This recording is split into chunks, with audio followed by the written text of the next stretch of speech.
Welcome, everyone. This is the Economic Development Committee, and we're going to get started.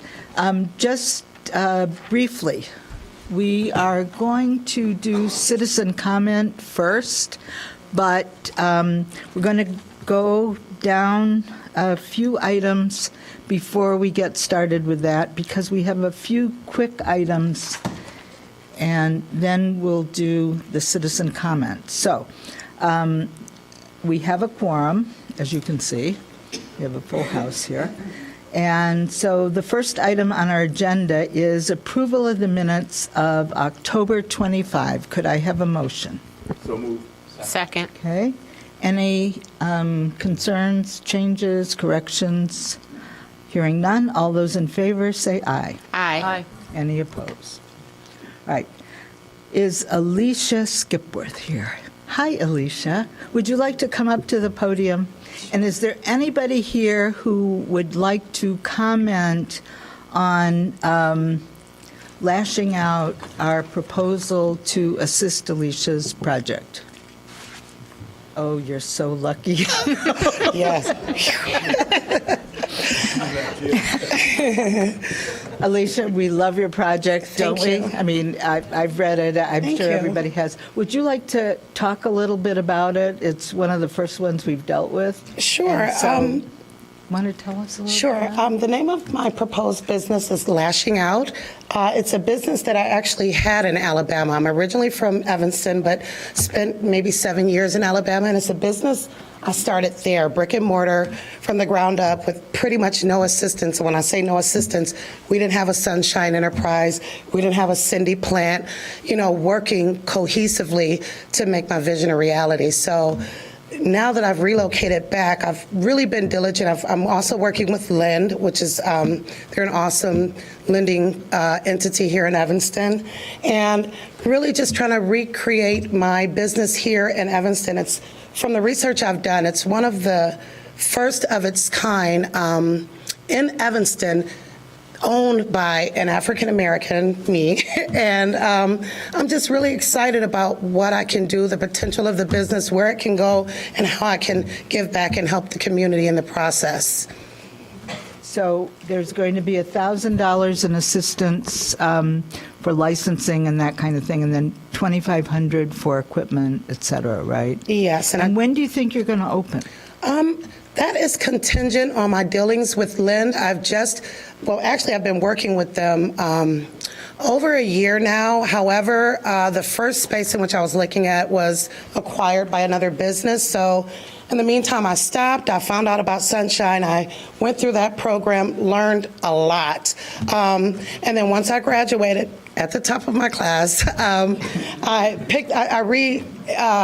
reinitiated the process with Lend, and that was in September. But if you know about Lend and how they operate, they are Northwestern students, so they're actually juggling my project with their schoolwork or their education. So I've tried to be extremely patient. I've been working with them since August.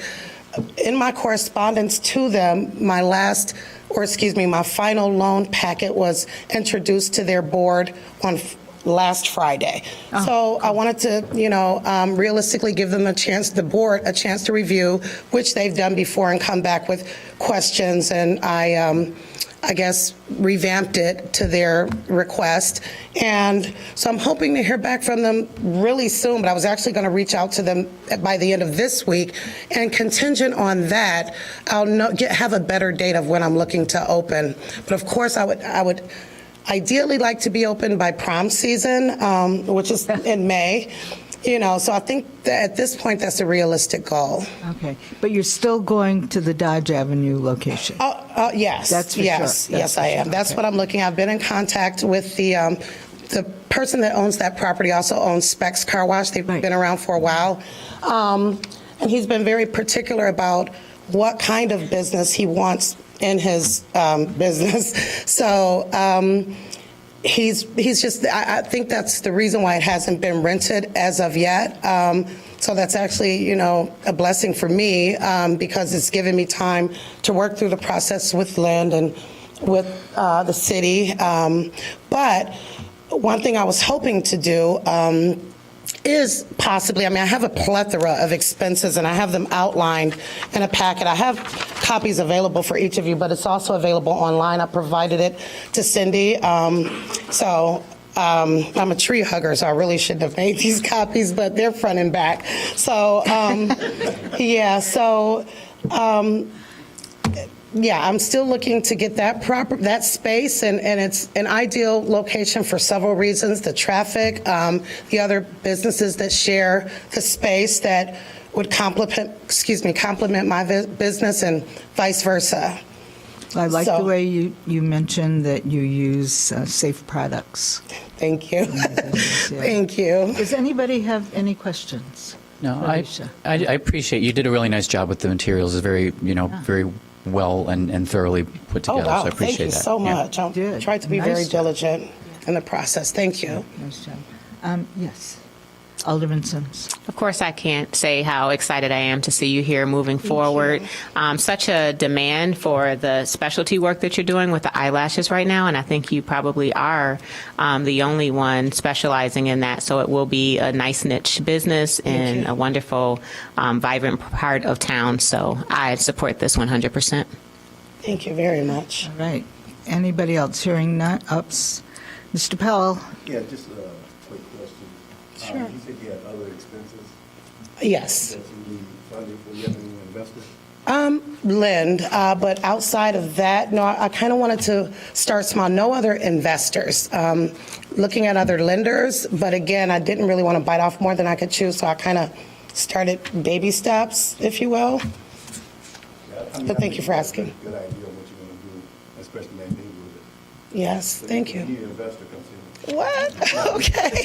Thank you, He's Mr. Powell. loaded. He's Appreciate loaded. that. Well, just testament to that, he may not even remember, but one of my first jobs ever was granted by him, and he doesn't even remember. That's how many people he's helped. So, I mean, Were but you at Neighbors at Work or what? it was just a teenager wanting some extra money, and that was me. And I wasn't a stranger to working. I did start out through YOU and YES, when I was Wow. like 14. So I was maybe like 16 when he gave me my first, I guess, real opportunity without having to. And it's so fun because I always have to remind him of that because he never remembers because he's helped so many people. But yeah. That's great. Do you Yeah, it remember her? is. Hecky, do you remember her? Just say yes. He's Just really say gonna yes. say yes now. She's But unforgettable. You are unforgettable. That's all you have to say. right, like now. Bobby. He was made to give me a job. Alderman Braithwaite. Yeah. Alderman Braithwaite. I won't delay it, but I will say welcome to the second ward, and I'll follow up with you to make sure Thank you that everything very works much. out. We're And excited to have you there. Hurry Thank up. Let's go. Yeah, Get it. thank get, you. Get going. Yeah, I wanted to actually reach out and send you an email on what I was proposing, but I really wanted to, I didn't want to overstep my boundaries, so I wanted to know what direction I was heading in before I did that, but you were definitely on my radar screen to send Going an down the email right to. path. Yes, thank you. Now you know you're so welcome. We want you to get going and let's get Wow, started. appreciate and that. tell the Thank guy you. at Specs that, we send our police cars there. to get I lost. sure will. I definitely will. Yeah, he'll definitely All right. appreciate hearing Okay, that. we're going to take a vote now, so have a seat Okay. and you'll watch yourself get voted some money, okay? Thank you very All right. much. All right, so could I have a motion here? So moved. Second. All right. All those in favor of recommending financing for Lashing Out, say aye. Aye. Any opposed? Hearing none. Unanimous. All right. Congratulations. Good. All right, let's move on. Our next item is Storefront Modernization Program application for Lin May Studio at 525 Kedzie. This is pretty much a very simple, elegant sign on the side of the building. Cindy Plant from Economic All Development? right. Lindsay, are you here? She said she might be a bit late because she had clients that might Yeah. run over. She doesn't technically need to be here under Right. the rules of the guidelines, but wanted to be. But the request before you tonight is $693, which represents 50% of the average of their three bids for just a lettered sign. It's non-illuminated. This will be cut out of either acrylic or metal and floated above the masonry on the side of the building, where she has really very little frontage. I think this is the smallest amount of frontage I've ever seen on one of these requests. I didn't even realize that was a commercial space that you could rent until she did it. So this is on Kedzie to the north, across from the side of the Amley building. And she previously was part of a shop in Amley and is now going off on her own and opening her own shop. So exciting stuff. Alderman Nguyen, did you see this? Yeah, it's a lovely sign. Yeah. Second. Second. All right, any other discussion here? Anybody in the audience want to speak to this? Hearing none. All those in favor say aye. Aye. Any opposed? Thank you. Cindy. It's really nice. All right, committee, we have the next item, which is really a pretty big project. Do you want to deal with that, or do you want to go to citizen comment? Shall we deal with that first? I think we have I'm sure we have a staff report, and I hope we have people here for this. Yes, we do. Yes, okay. Let's deal with it. Okay. Give us a staff report. This is a pretty big project. It is. Okay. Thank you, Madam Chair. I'm Paul Zalmazak, the Economic Development Manager. You may recall we invited Emil Cambry, Blue 1647, over the summertime. I believe it was in July, the Economic Development Committee meeting, for a discussion about a plan that he had put together to bring, at the time we were calling it a coding initiative. It was one of our several workforce development initiatives that we had been promoting for several years, and we finally found somebody that we thought could help deliver that program in Evanston. And as you know, we had a challenging budget season, and we weren't able to move forward with Emil because we didn't have funding for the project. Now 2018 is here, and we wanted to bring forward the concept again. We're requesting a recommendation to the City Council to assist with the launch of this program. We're requesting $75,000. That would support four, let's call them cohorts, 4 classes over the year, roughly 100 students. This would deliver on our promise that we would find an initiative that would bring coding and web development. I think we'll learn from Emil or Mr. Cambry, that this is most likely going to benefit the individuals that need it most. But it'll be a program that's open to all in Evanston, and we'll have him speak a little bit about this kind of matching program that he imagines, that we can actually license additional programs through ETHS and maybe District 65. I'm not sure what age groups are going for. So we'll leverage the 100 that we serve. We'll get an additional 300. So in a year, we'd serve 400. So I'd like to invite Mr. Cambry to give a short presentation, open it up for questions. Thank you. Good evening. Hi, I'm Emil Cambry. Remember your faces, but great to see you again. I'll just tell you a little bit about Blue 1647. We're a network of technology and entrepreneurship centers. We've been focused on technology and really changing the narrative of who can participate in technology, who can build technology products and services, and making sure that more people can participate in the innovation economy. So we started off in 2013, and since have grown in a lot of different capacities. And in this particular project, I was excited. From Chicago, but recently moved to Evanston, and my wife is from Evanston, and was really passionate about seeing how we can help in any capacity. And I was referred into Paul and wanted to see how we could participate. So since kind of the initial pitch, we've had a couple of great upgrades to our program and offerings and partners. Since then, we've recently received a big grant from Google. We've received some support from Apple and a couple other technology companies. But in addition to that, we've partnered with other workforce development organizations that are focused on placement of the folks that we train. So the target market of this particular program is 18 to 34, and obviously folks that would like to be part of the technology community, but perhaps did not necessarily see a pathway in. Also, we've had several volunteers since that initial presentation that reached out, I guess, through the press, who said, how can I participate? How could I volunteer? How can I support this program? So we've had several individuals reach out, and we would love to integrate them as part of the program as kind of subject matter experts, as folks that could provide additional support. And one individual in particular, I guess I don't know if I can mention his name on the record, but the good thing is he has over 25 years of experience and has trained folks in other countries in workforce development. So another great asset from Evanston can really support the program as well. What's his name? You're asking us for 75,000. Yeah. We want information. We want to know why it's so great these people are supporting you. We want references. Yeah, it's in my email address. Sorry, I meet with a lot of folks and I forgot his name. But I can bring it up to you for sure.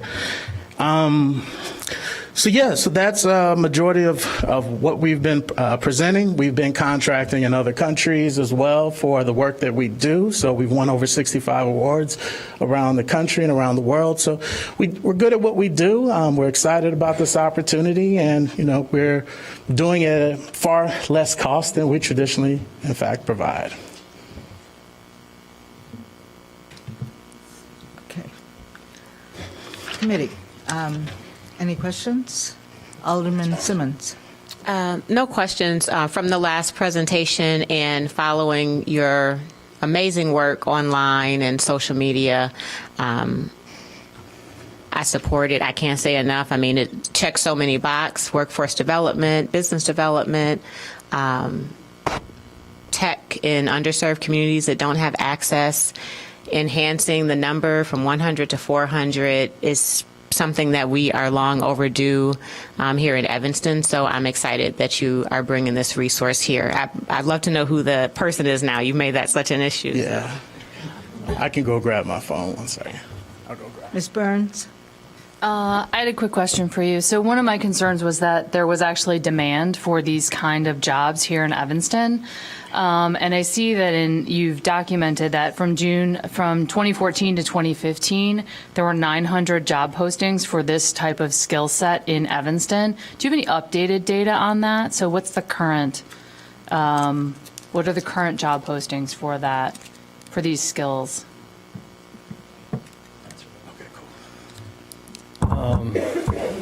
Thank you for that question. You kind of caught me there because I did not update that number for this presentation. So that's something that I can follow up with for City Council, and I can also communicate that directly to you. I have to imagine it hasn't changed much, but if it maybe it's even increased, but let me look up that data for you. I mean, quite frankly, it was a startling number to me. I really didn't think we had 900 jobs here in IT in Evanston. So I was surprised by that. Okay. So his name is Dan Managlia. So he says, over the past 5 years, I've worked with and mentored young people who have just started working for HSBC in India. I've enjoyed spending time as a mentor, and I'm good at it. But during that time, I've often wondered why I'm not doing the same thing for young developers in the U.S. I have looked for a program like Code Evanston to get involved in this way. Got his resume attached and everything. And we've had a great conversation.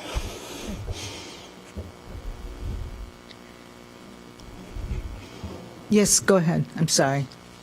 Mr. Cambry, can you explain to us a little bit about how we it expands from 100 to 400 in the cohort? So you're going to be providing the licensing to your Yeah, so we have an online web-based platform that supports our program, and we developed that in-house because we knew that there had to be a pre and post for our programs in case folks who are a little bit behind, they may not ask the question in class, or that time where you get in class and you didn't ask that question and you go home and you forgot exactly what we did.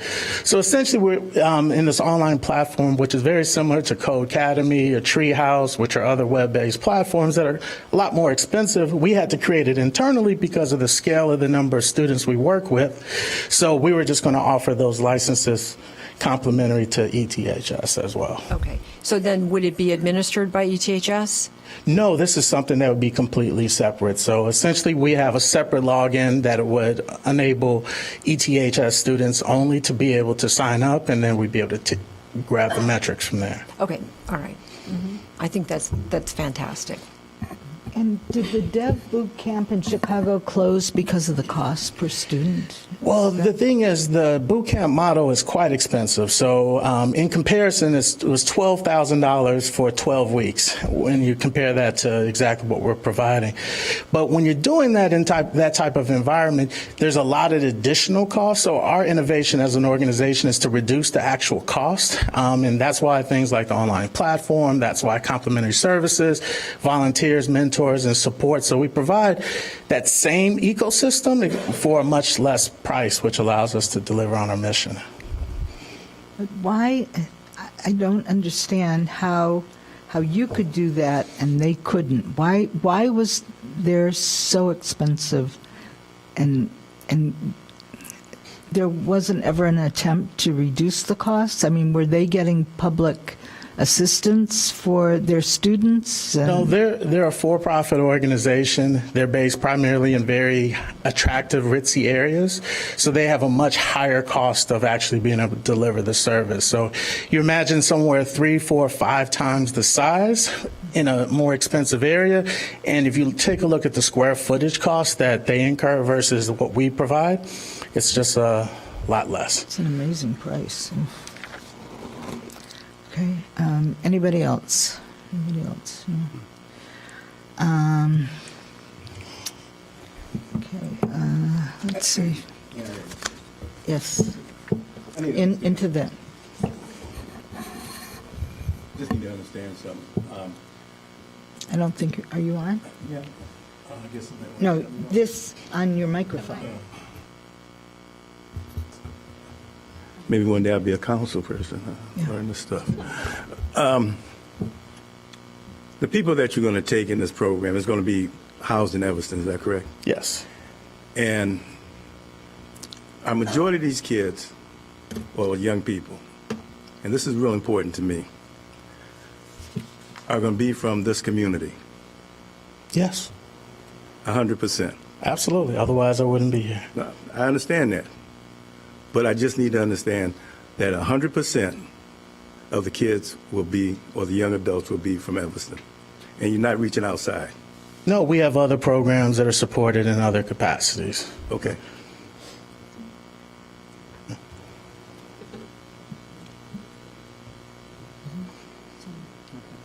Yeah. I move that we recommend it to council. Second. And we'll be doing it like we did with Sunshine in segments, 37,000 for the first segment. You want to run that by everybody so we are all clear on how the accounting is going to be? Sure. If I may, can I address Mr. Powell's question briefly? If Emil's not, we're not going to reimburse him for any non-Evanston. That's part of the agreement. So if it's, call it 20,000 per cohort, we're going to figure out what it's 1,000 per student. He'll get 19,000 or 18,000. So the focus is Evanston. That has been the push from day one. But thank you for reinforcing it. How do, we had this discussion a little bit earlier, but how do we monitor that? Because, I have a concern that we have given different, organizations money or businesses, and they always talk about they're going to hire Evanston. And a lot of times it doesn't turn out to be that. How are we going to monitor that? Okay, so there's two things. One, there are some redevelopment agreements where we have language that says best efforts to hire, right? So that's a little bit looser than mandating it. So for Sunshine Enterprises, for an example, we had a similar payment structure where we said 75% of your cohort must be Evanston residents, right? And if not, we took some of the funding away, and we did that. Sunshine Enterprises provided a listing with identification, literally that they live in Evanston, and we monitored it that way. And that stuff's kept in a private file, but that's how we do it. So you literally monitor it based on driver's license or identification. And one other thing is, I don't doubt that this program, I'm pretty sure it works and so forth, but how does the city, how do we evaluate the program to make sure that they're serving, our folks and it's doing a good job? Right. It's a great question, and we're going to have to evaluate. We're going to have to put some terms together that we can fairly evaluate the successes. Job creation, simple things like that. How many websites will these, hopefully not just high school kids, but also kind of those early 20s that we talk about as kind of the at-risk community, how many websites are they creating? How many jobs are they getting? I mean, those will be things that we'll monitor. But the issue, Mr. Powell, is that it takes a little time, right? So they'll take the class, they'll learn how to do it, and now they've got to go find a job or they've got to go build a website. And at what point, if we get into a second year with Mr. Cambry, then we can say, well, how did the first year go? Right. So I think that's how we do it. But I understand I understand your question, and Ms. Burns often asks the same questions about how do we evaluate programs.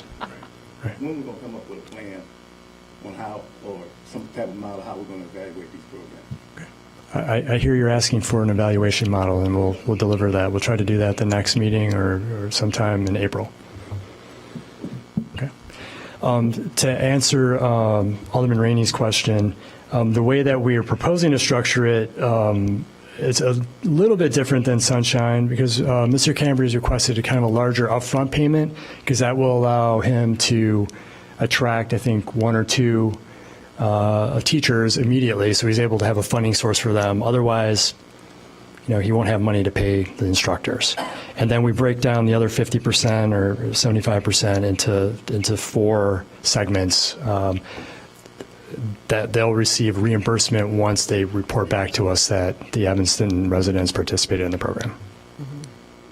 So I believe we had 37.5 would be distributed in 4 roughly $9,000 increments at the end of each quarter after an initial $37,000 payment.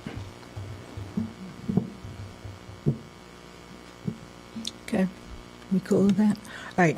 Well, I want to let you know, I don't doubt this program, but I just got my tax bill the other day. All of them. All of my tax bills. Yes. Okay. Right. So we want to make sure our taxpayer dollars are being used efficiently. I get it. Yes. That's why we're trying to expand the tax base in Trying to Evanston. grow the pie. Nice segue. Nice. So anyway, thank you. Thank you. It's very exciting. Could Alderman stop in from time to time and maybe pick up a few pointers on how to Absolutely. code? We encourage you to. Huh? We encourage you to. Good, thank you. Thank you very much. Thank you. All right, so all those in favor of approving this program, which is, it's a new one for us, right?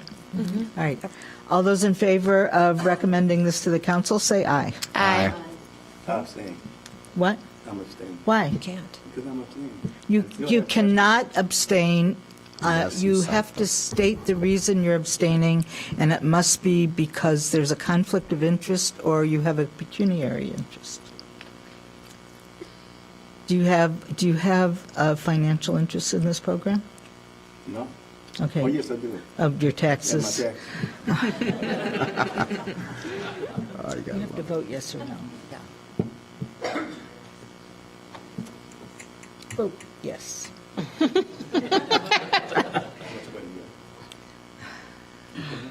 Yes. Okay. It's unanimous. Congratulations. I know, it's a good program, and if it's not a good program, we will not continue to fund it. As long as Paul brings back the way we're going to evaluate these programs, that's important. We got I- to have that. We agree. Don't we all agree? We all committee? agree. We all Yes. agree with that. Yes. Yes. And we've placed that burden on Paul Okay. and on the executive director And of I'm the not program. saying this because of this program, but I have seen a lot of dog and pony shows. They look good. And a lot of times they don't want to work. I want to make sure that these programs are doing what they're supposed to be doing. We agree. All right. That's fair. Thank you, Mr. Powell, for that bit of advice. Thank you. All right, so we're going to move on, and now we are going to move to citizen comment and remind our audience that the reason that we're moving on is so that we can get to the last item on our agenda, which is a discussion of the issue of a performing arts authority. Hopefully, we can get to that this evening before midnight. So what we're going to do is we're going to limit citizen comment, as we do on the city council, to around 45 minutes. So hopefully by 8:30, it is almost quarter to eight. So that's fair. So I'm not going to cut people off unless they seem to be going on and on and on. So try and keep it to 3 minutes. Okay, we have all these and that. So the first person is Mike Vasilko, who probably was the first person here. Welcome, Mr. Vasilko. Thank you. Mike Vasilko, 2728 Reese Avenue. I have always been a big supporter of professional performing arts in Evanston. I think everybody knows that. But not at the expense of starting a new unit of government. This development has been discussed for some time. The issue of starting a new unit of government to pay for it has never been mentioned until this date. Surely, the City of Evanston, the City Council, Mayor Haggerty will look behind the curtain to see a deceptive ploy by Farpoint to profit from taxpayer funding for their luxury project. The project has always included a theater as a carrot to entice Evanston residents, of which I am one, and the council. Now we see the developer is looking for Evanston taxpayers to pay for the development. Please reject any notion of a new government entity in whatever form is proposed by this developer. Farpoint will be the one who profits from this project. Farpoint should be paying for the project. I also understand this new unit of government could impose, has the power to impose property taxes, which is, as you know, a pet peeve of mine. There is also the issue of the obnoxious 37-story high-rise, decimating one of the most charming blocks in Evanston. You will be putting many thriving independent retail businesses out of business. Please vote against this development and a unit of government. Thank you.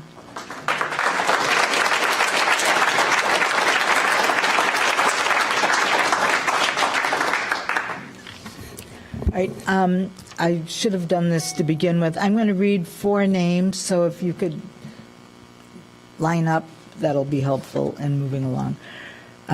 Rhea Keenan, Peter Nemeth, Carol Kurtz, and Darren Obertu. Good evening. Hi, good evening. I've been an Evanston resident for 35 years. I'm actually also a Northlight subscriber and would love to see Northlight at some point come here, but not in a 37-story building as is currently proposed. Several concerns, the first of which is what's going to be the impact of bringing a luxury hotel and a luxury apartment building to Sherman Avenue, where the traffic is already becoming impossible. As we've seen, more infrastructure will be needed to support the number of people and the type of business that will be coming. That requires more funding to deal with the kind of congestion that we're going to have in our infrastructure issues. Another concern that I have is we continue to push up rents in this community. We lose our affordable housing daily, and rents in other parts of the city continue to rise, and it becomes less affordable for the kind of people that we want to see moving into Evanston. Another issue is it's a rental building. We have a lot of rental buildings now. It brings more and more transiency to our community. What we really want to be looking for are people who are invested in Evanston, who buy into Evanston, condominiums, co-ops, single-family housing, whatever you were looking at, but where people come here, pay property taxes, and have a personal and emotional investment in this community. I've lived here a long time. I'm deeply concerned about the number of rentals, and I have to mea culpa. I'm living in one of them right now, temporarily. And that brings up the issue of transiency. Again, this turnover that you see of people who come and go throughout our community. Another key issue for me, and an overriding issue, is what exactly do we want the Evanston brand to be? Nobody has defined our brand essence very well in this community. You know, I look at communities like Park Ridge and Arlington Heights, and granted, they're very different than we are, okay? But they had a plan for their downtown areas. They looked at a scope and a quality of life for their community and did a plan. I'm not saying we're that community, but we need to stop throwing stuff against the wall to see what sticks, and then have these meetings where we all come out and oppose these kinds of buildings. It's a wheel that keeps spinning. We need to have a plan, a style book that indicates what kind of architecture we want to have that will enhance the quality of life in our community, where we don't see buildings being constructed here that have absolutely no relationship to each other architecturally. This is not going to improve the Evanston quality of life. We need a long-term strategic plan that we put into effect and stick with so that we can make the quality of life of all of our Evanston residents as good as we possibly can.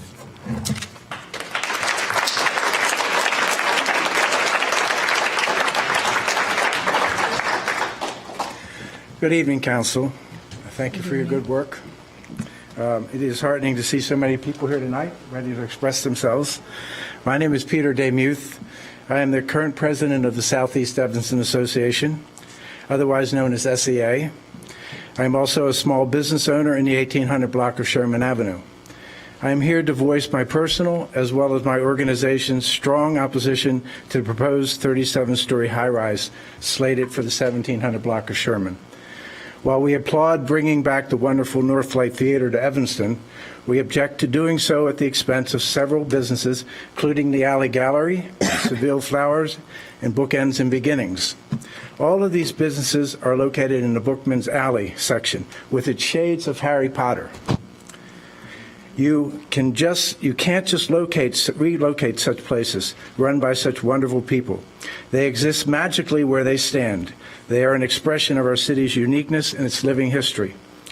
Like in the days past when we stood side by side to stop the building of the marina on the south side of Evanston, or recently to block the Harley Clark transfer into private hands, it is time to once again to hold fast and not to replace the historic with the newfangled.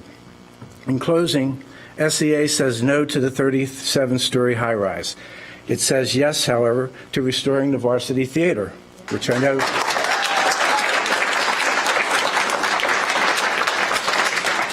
that would create a grand space for the Northlight.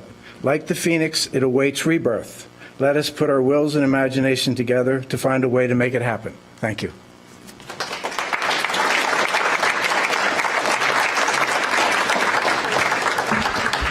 My name is Carol Kurz. I live at 2025 Sherman Avenue. I've been a resident of Evanston since '71, and I was an undergraduate from Northwestern in '60. So I'm older. A lot of you weren't even born when I was starting here, I guess. Anyway, a lot has been said. I'm not going to repeat it, but one thing that occurred to me when I heard 37 stories, that's as tall as the Wrigley Building or the Tribune Tower. Can you imagine that being in our downtown area? It's going to stick out more than a sore thumb. It is, but not in Evanston, in my opinion anyway. I mean, those buildings are tall. I'm talking about the height, not the architecture. And I agree with everything that's been said about interrupting the most beautiful, interesting block in downtown Evanston. I loved it when I was there in the 50s, and I love it now. And it would be a shame to interrupt it. And do we really even need any more hotels? We have lots of hotels, lots of places to stay around here. I agree with what was just said about taking the old theater and making it into a new place for the Northlight. I think that's an excellent idea. Or some other place if it needs to be built. But the point is, I really want them to come back, but not at the expense of having a huge, huge building. in the middle of downtown Evanston. Thank you.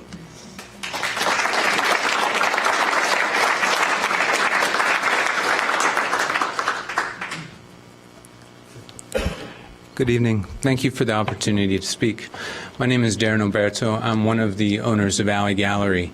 Our business and others would be put into jeopardy if we were asked to move, as well as our livelihoods.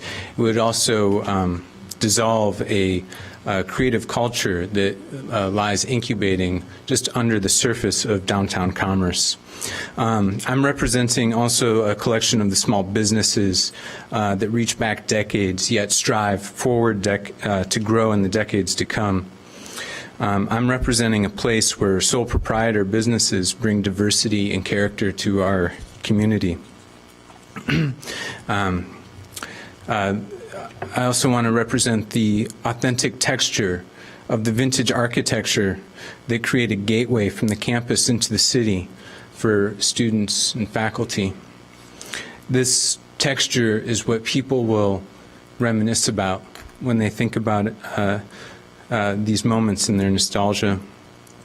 I have discussed this issue twice already, and both times I've supported Northlight's move back to Evanston, and I still welcome them back, but not at the loss of vintage architecture and thriving independent local businesses. I reiterate that message, and the other businesses also agree that they would love to have Northlight as neighbors, but not in their space.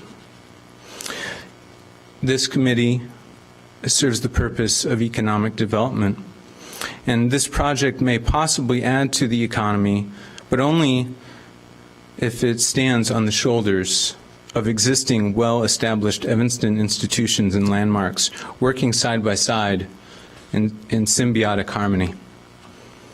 We've withstood economic downturns and hard times, and we have persevered because of our labor of love.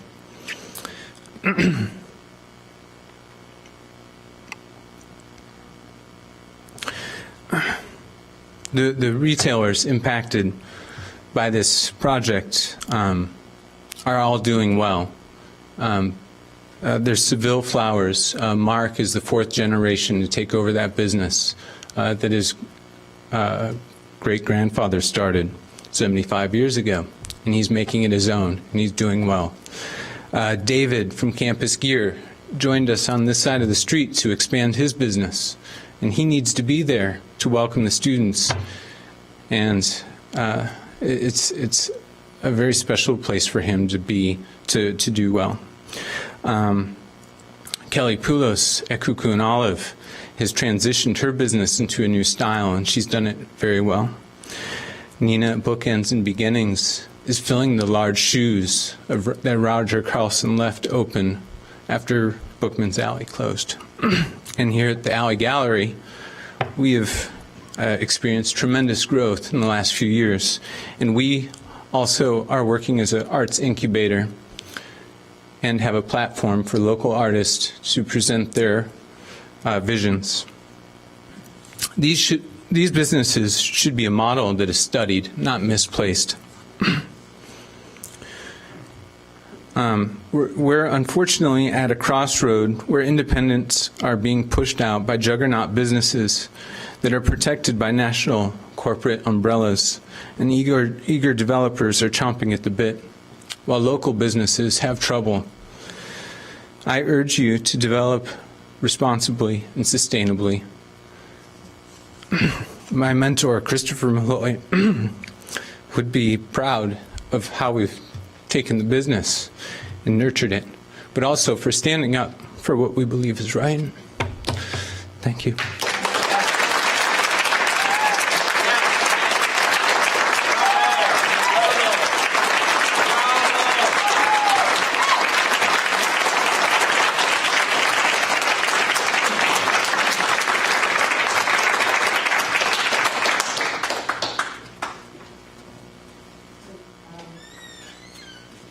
The next are Owen, Ross Martins, Elena Gonzalez. Sorry, my mic. Russ Martin, Elena Gonzalez, Jean Linwall, Joan Safford, Claire Kelly, Kira Kelly, Tricia Cannelli, I think. Hi. Hi. My name is Ross Martins. I'm the other owner of Alley Gallery. Don't worry, I'm not going to read all of this. But I have been entrusted with delivering a petition that's been going around since the idea of the 37-story tower came about. And I've got a list of 2,500 names that have signed a petition against it. I also printed out for each of you, and I don't know if you want me to bring them up or whatever, but I will. There's the list of everybody. But these are the list of comments that, thank you. The list of comments that some of the petition signers made, and I think they're really enlightening. There's a lot of passion behind what people feel like here in Evanston, and the points that really stand out to me in these comments are that the tower is just too big. It's too big for the place that it's at, and the support behind the independent businesses that are there in a strip of Sherman Avenue that really works for retail is important to people and the independent businesses and the uniqueness that they have. It's just a really special, it's just a special block and a special alley. So I hope that you guys could take that into consideration. I also made a handy, it's a handy visual aid for how tall this structure is. This is the Marshall Fields building, which is 5 stories. This is actually the D2 height limit of 45 feet. And then this is actually a proposed tower all to scale, so you guys can see how awesome that is. This is for real, so I'll keep that.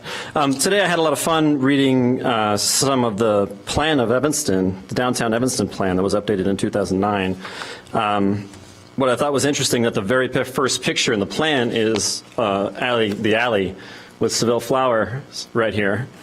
I thought that was pretty fun. And then the community feedback from the entire plan was interesting. Some points that I thought were neat are, many people said that they like the overall size of downtown and they value the smaller scale buildings in the city's traditional downtown shopping streets. The things that they found were problems and challenges were, participants enjoyed the current mixture of local businesses and national chains, and they want to see the city to develop policies that will help maintain existing independent businesses. This, back from 2000, it's been updated since then. Many participants expressed concerns over the scale, height, and architecture of new buildings. They expressed concern over building scale and height, in particular the effect of very tall buildings on sky views, sunlight, congestion, wind gusts at street level. And they also critiqued the modernist style of new buildings, finding it incompatible with downtown's turn-of-the-century buildings. So I just wanted to point that out. I'm sure you guys have read the plan. I hadn't. I thought it was interesting. But I hope you can think about supporting Northlight, but in a new space. Thanks.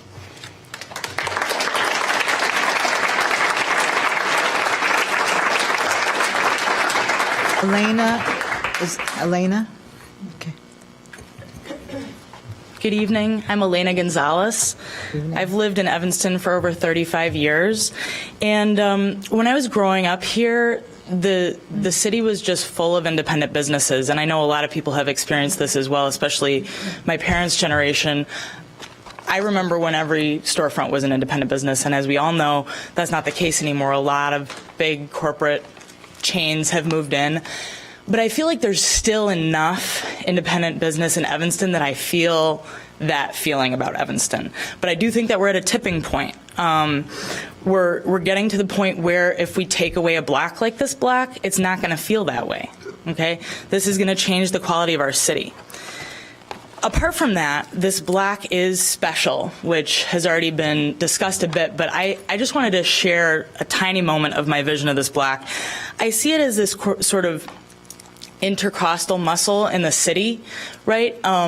the businesses in and around the alley in particular they're special, so special that novelists have written about them, okay? I don't know if anyone else here has had the experience of having somebody say, oh, you're from Evanston? I read The Time Traveler's Wife. Is that bookstore real? Yes, it's real. We have it. Let's not ruin it, okay? And the Alley Gallery, of course, too, and all the other businesses that people have been mentioning. That is real, and it's a magical space in our town. So, and it creates connectivity where people can move through that block in a different way, which I think is valuable on both sides of the block. The other thing is, I told my children that I was coming to this meeting this evening. They're going to be 3 and 6. And normally their response to me going to a meeting is like, don't go, Mama.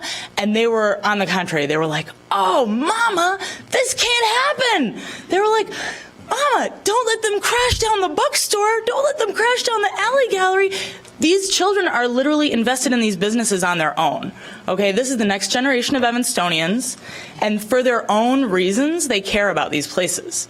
So I, too, support Northlight. I love the performing arts. I have a plan to go there soon, actually. And I also got my tax bill, and I also care about growing the tax base, but this is not the right project for the job. And I would ask you respectfully to please vote against it. Thank you so much.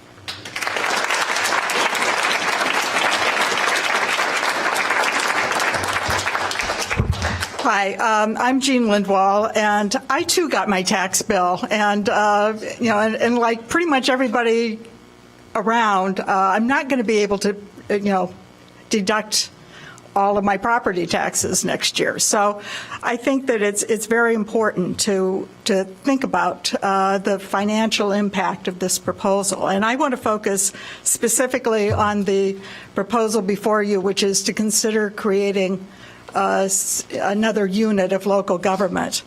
And I read with interest kind of the development history of how the North Shore Center for the Performing Arts came to be.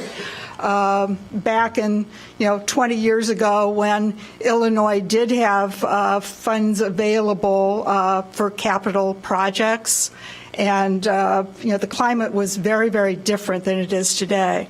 Illinois has not had a major capital program since 2009. And if the state were to somehow come up with money for another capital program, why wouldn't the city focus on the new Crown Center, library renovations, or other major infrastructure in projects rather than supporting funding for a privately operated performing arts center in Evanston? The creation, if you read the state statute about the creation of a civic center authority, which is what is being requested, it authorizes the use of eminent domain. And the question is that something the city really wants Northlight or the organization, this new taxing authority, to have? Without a referendum authorizing a property tax levy, the bonds can only be used, revenue bonds are the only bonds that are allowed. And that begs the question of, does Northlight have a pro forma that shows what kind of bond operations or capital investment can be supported?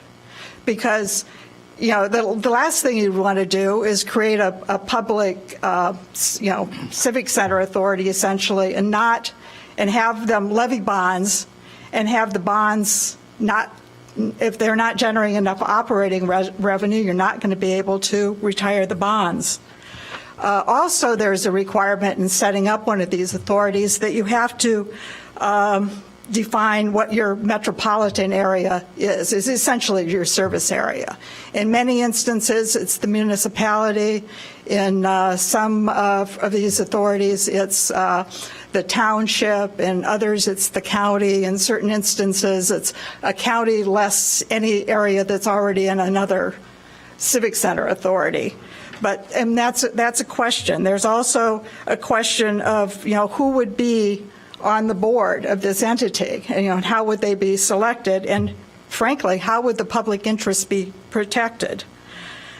finally, just in kind of looking through some of the other key highlights, the facility that is operated by this authority it will be tax exempt, which may or may not be an issue. But I think the bigger question is, if the agency defaults on their bonds, the city doesn't have to step in. It's like, what would you do if you created an authority, the authority passed bonds to build or build out their performing arts theater, and 10 years from now, they couldn't generate the funds to operate? I mean, what would you do with that vacant theater building?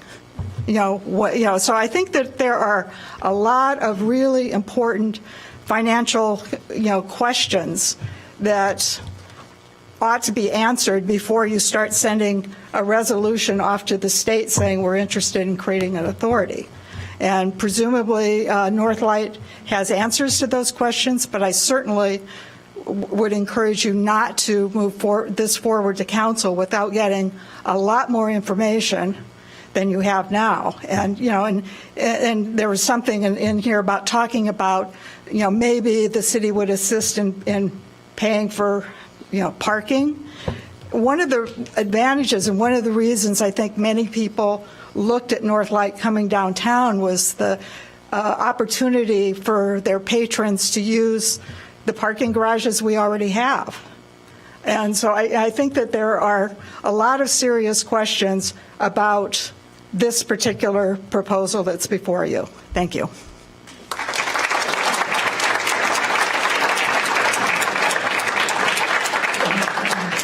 Joan? Hi. How you doing, Joan?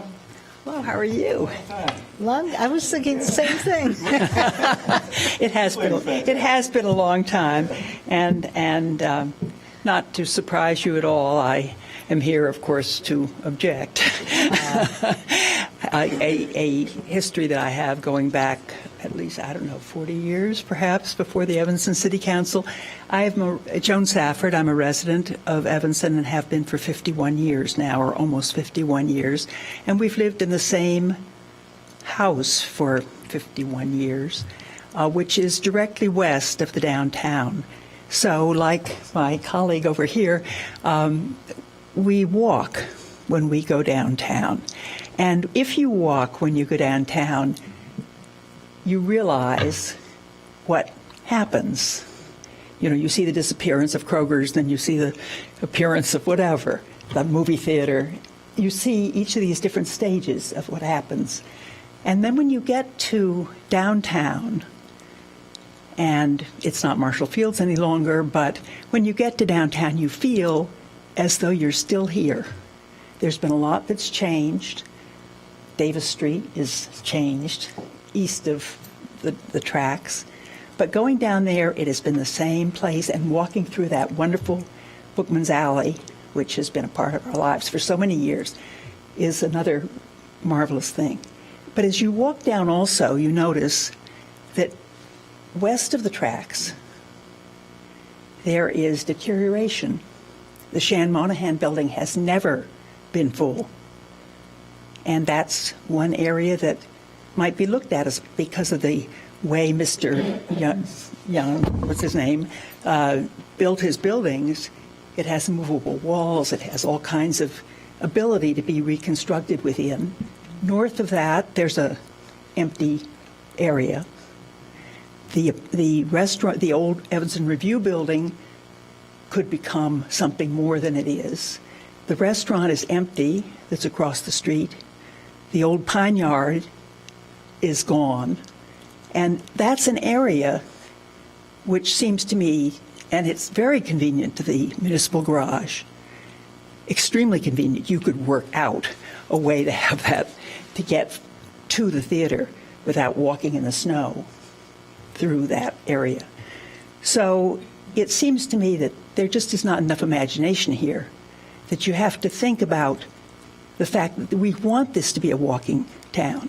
Main Street is a walking street. Dempster Street is a walking street. Central Street is a walking street.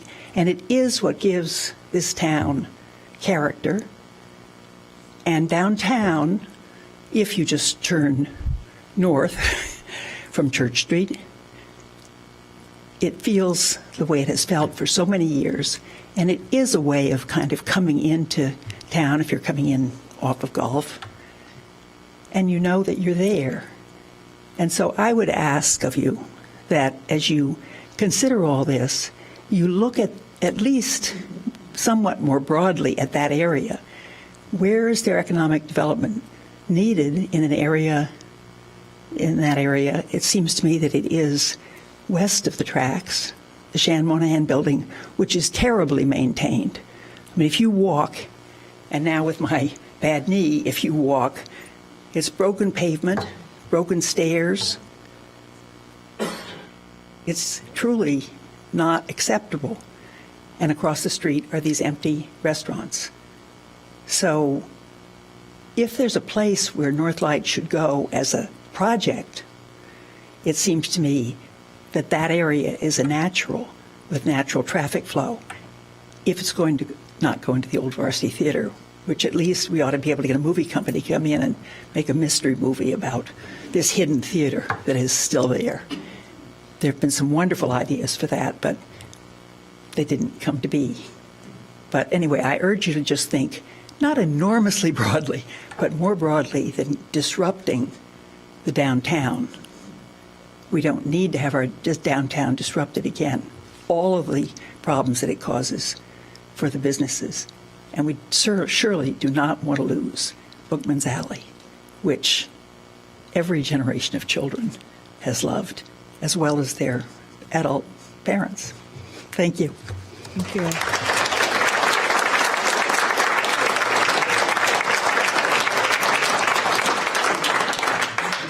Okay, next we have Claire Kelly, Kira Kelly, and Tricia Conley. Can other names go on the list? Yeah, I'm Ned. you're not next. I know. But he wants his name. No, we have like maybe 15 more names. No. Yes. So I agree with what everyone said about the need to protect our downtown and the local stores, and we certainly don't need another high-rise.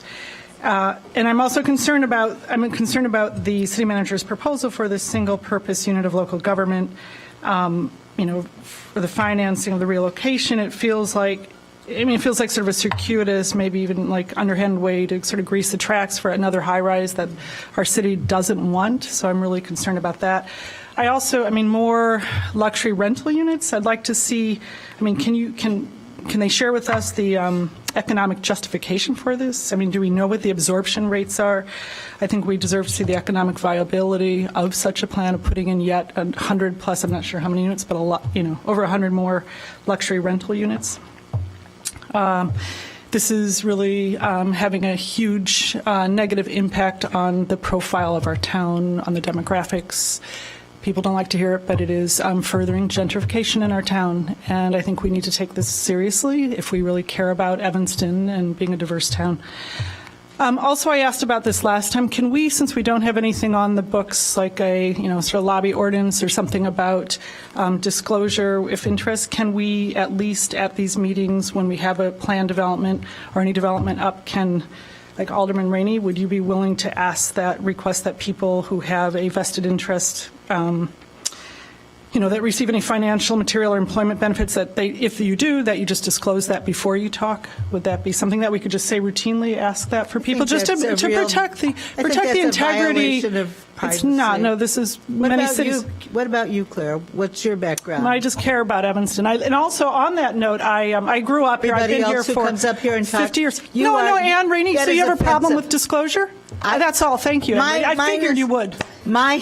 My disclosure is all out there, but I object to your asking private citizens for their disclosure. If people have a vested interest, that's what lobby laws are about. We don't have one. There's absolutely nothing wrong with requesting that people disclose before they speak if they have one. That's all. It's not saying everybody has to get up. It's just saying if you have a vested interest, material, financial, job interest, that you disclose. Right. But I figured as much. Claire, I agree with you. Okay. So next person. Would you mind making that request? I think yes, that's routine. I'm going to make that request. Kira thank you very much. Kelly is next. Kira, I would like you to itemize all of your vested interests. I think And she's just everybody, all saying the if people do have them, it makes sense because we don't want to compromise our public opinion or our public comment time. absolutely For instance, if somebody's being paid, we're not saying that that's happening, but sometimes it does. It should just be disclosed if there's a relationship. That makes sense. Totally agree. So I'm just a concerned citizen myself. So I would like to talk about, once again, the review, about the review and development process here. Many of us went to the first ward meeting for the Farpoint Tower back in October, where the developers presented their 37-story building, which is going to be on a block that is zoned for a maximum of 7 stories with every possible allowance. And anyway, following, also the city manager was really led the charge in touting the project and thought it was a great thing. And following the meeting and in speaking with my alderman, who also happens to be the alderman of the ward where the project will be in, it was fully expected that the next step would be for the developers to submit a planned development proposal for this tower. And instead, I read the city manager's memo, and we're unexpectedly here using, he's requesting a new path that many of us were not ready for through this committee, asking for a positive recommendation to City Council to, and I'm quoting, work to pursue a single purpose use of local government for the purpose of financing the relocation of Northlight to Evanston. 2, to pursue the potential financing of a public parking lot as part of this development. And this begs many questions regarding the implications of such a resolution if approved. If an okay is given to pursue this new unit of government, one could assume that the approval for this building is a foregone conclusion. It must be a complicated process to request such a new unit of government. And so wouldn't this really bypass the approval process and the zoning restrictions? Or if not officially, would we just be going through the motions? Is this creating an easier path for the building to be approved? And really this underscores a situation that there is a crisis of confidence by the public in this system's approval, or the city's approval system and legislative process for these massive developments. Being involved in the Albion process, many of us are left with great skepticism about this process. We did our homework. We learned about the zoning, the downtown zoning, plan development requirements, the master plan, yet we saw so many variances and just go as far to render the whole zoning meaningless. And frankly, we learned of the city staff assisting the developers, really what we felt putting a thumb on the scale in their favor, and it was quite disheartening. But the only good thing to come of this difficult Albion process was increasing support by a number of aldermen to have a downtown plan that has a vision for downtown, much like the 2009 plan that was adopted but not codified. We understand that plan might not be appropriate anymore, but we need some kind of plan to have clear zoning that's unquestionable, not so-called variances that, again, render our laws almost useless, which in this case, a 37-story building on a block zoned for 7 stories would do. Clear expectations for zoning, planning, rules, and transparency for all to give confidence in the system. So I just ask, please be good stewards of our wonderful city. Take your role seriously. We know we can attract Northlight, but please let's respect our zoning and our character. Thank you. Thank you.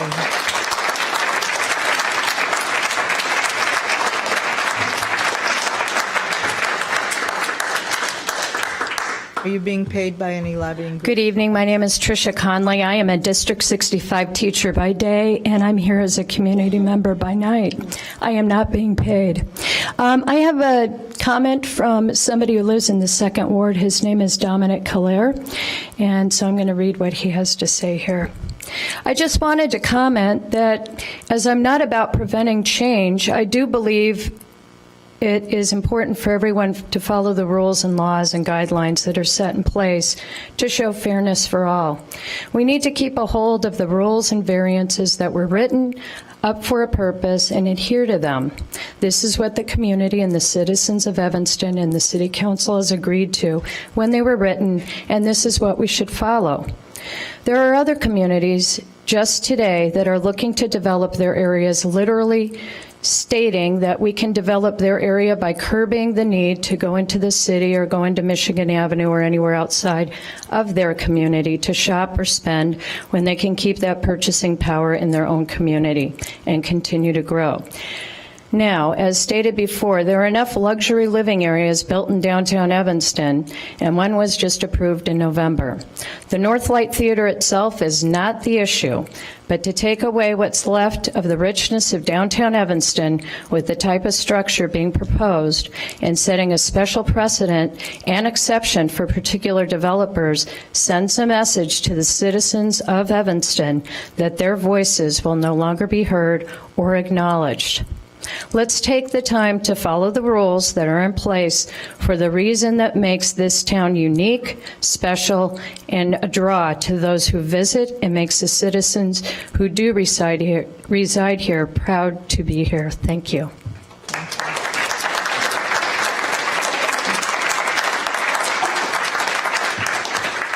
Toby Sachs, Judy,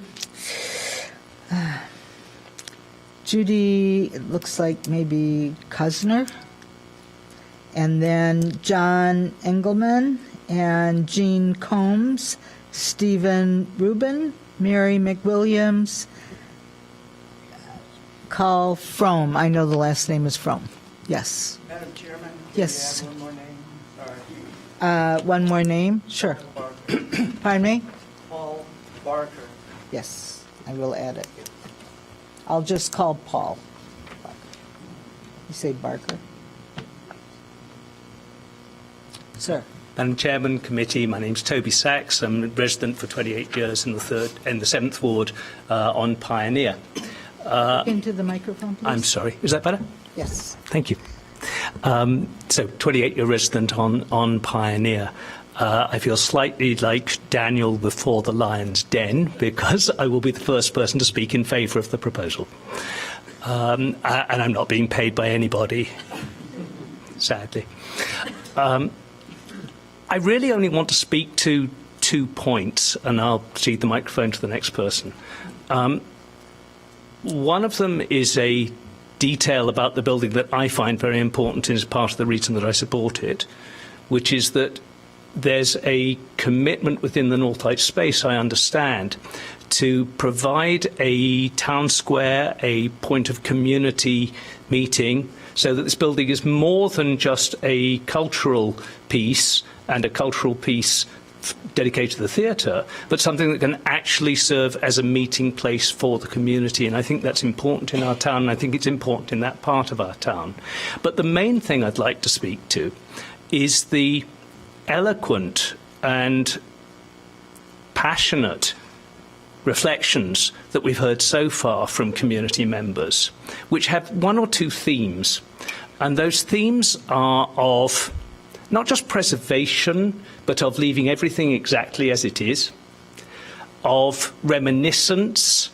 We even heard about Harry Potter, of looking backwards, and I suppose with the opportunity to speak for the other point of view, I would ask you to consider these proposals to instead think forward. I think that's why you have come to serve on this committee, is to take Evanston forward into the future. To do that, we have to make hard decisions, we have to make wise decisions, but they are decisions that are going to bring about change. The change will be hard, but the benefits may be there. The opportunity for an economically viable, culturally important development that can bring Northlight home to Evanston, something we all seem to be agreed on, is the sort of thing that will allow us to live in a vibrant community moving forward, not a dusty mausoleum or museum where we look back in the rearview mirror at a fondly remembered past. So as you consider the proposal, I'd ask you to think of the future and of how Evanston can thrive in the future with a proposal like this. Thank you.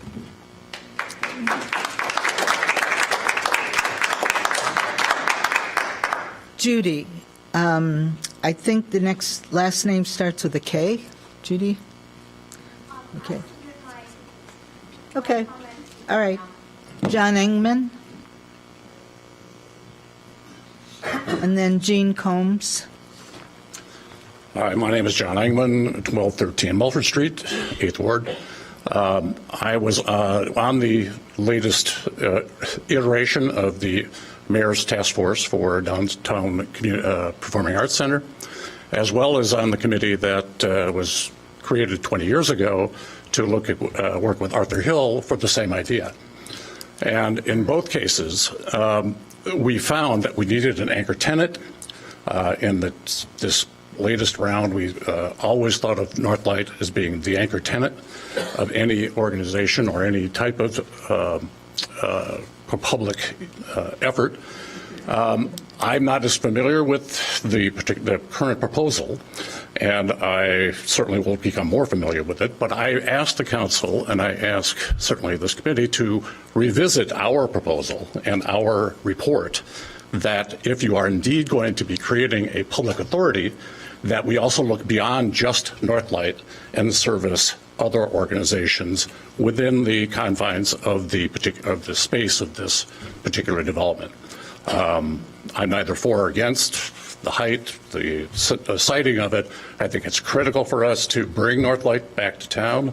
I worked in cultural arts development for 35 years, and I've seen it happen in Berkeley, California, in Milwaukee, any number of cities. Theater downtown is the nucleus. And unfortunately, the Varsity Theater is not a theater space. So we've looked at that. We looked at all 10 spaces in the area. My hope is that, yes, we can get Northlight back here within this particular proposal or another proposal. But I would hope that we would also look at this being used as public money, is being used for whether it's an authority or a parking space or whatever, that we look at it from a community perspective with Northlight as a key piece of it. Thank you. Thank you.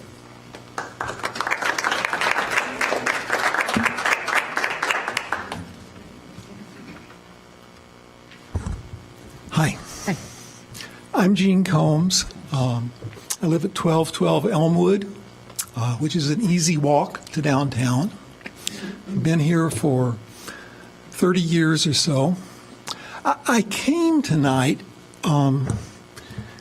thinking I was going to talk about a couple of very simple things.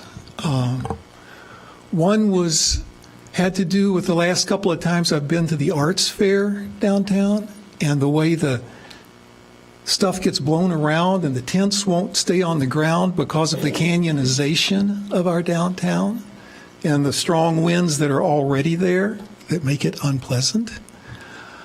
Then the other was just the general cussedness of trying to find a parking place in downtown Evanston these days, and I can't imagine how a 37-story high-rise is going to improve that. That's what I was going to talk about. And then I get here, and I don't even find the stuff I'm talking about on the agenda. I don't find anything about a 37-story high-rise.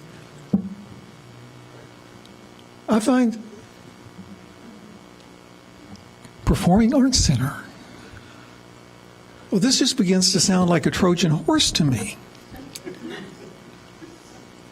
And I'm seriously wondering what, and this feeds into some growing paranoia I've had over the last 10 or 15 years as an Evanston citizen about what do I know about what goes on in Evanston government? And how come we got all this development that doesn't seem to be improving the city and it's turning it into a place I don't want to live? And now when I hear about there being a backdoor proposal to institute a whole new branch of city government,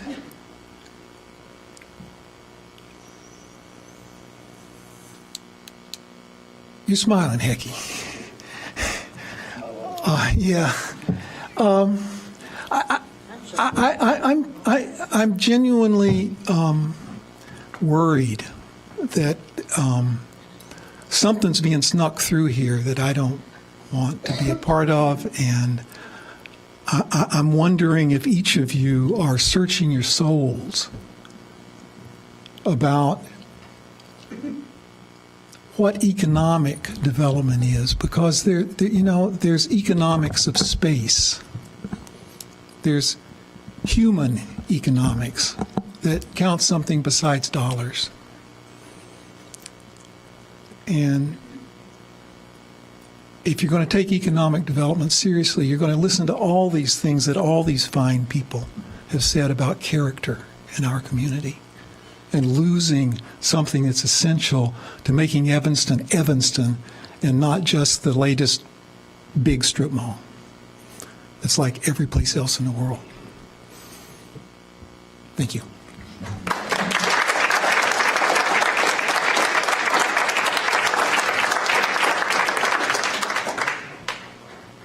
Just so everybody knows, this project is so far down the road that nothing is being snuck in front of it. It does matter. This is so far away. A couple of us are probably going to be dead before this ever gets built, just so you know. I hope not. Well, I mean, it's just so far down the road. It is. That's what I just voted down. Let's move on. I just got to. We have more. We have more. And I read some names. Stephen Rugen, Mary McWilliams, Cal Fromm. I'm waiting for you. Good evening. My name's Stephen Roken, and I'm here as a temporary guardian of what used to be Alderman Rainey's former place of employment as a candy girl, the Varsity Theater. That's correct. Like, do we want to read Not this? cigarettes, candy. No, I was thinking something else. I was just. So I happened to be reviewing tonight's agenda and saw that the Sherman Avenue project was on the agenda and that some of the attachments had our property listed in a combination of some others. And I was really here as a representative of the ownership to specifically ask what exactly are the powers and the purposes of this special entity that, you know, you're proposing, and what are the impacts to property owners, whether it be us or others, and what are the powers and what are the concerns that property owners should have with a body like this. So some of them have been answered, but I would request that if you're going to go through with this, that you really first publicize specifically and in detail what is it that the powers of this organization have, because it has significant ramifications for property owners. Okay? So that's my request, and thank you very much.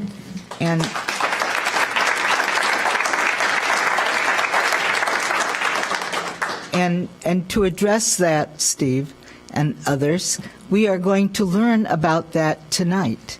But for transparency and for open meetings, et cetera, we have citizen comment. We publicize that we do that, and so we're going to do that. We publish our agenda online and our packet, and so we're having that now. And as soon as we finish having that, our city manager is going to make a presentation, and our staff is going to make a presentation to this committee and to the public.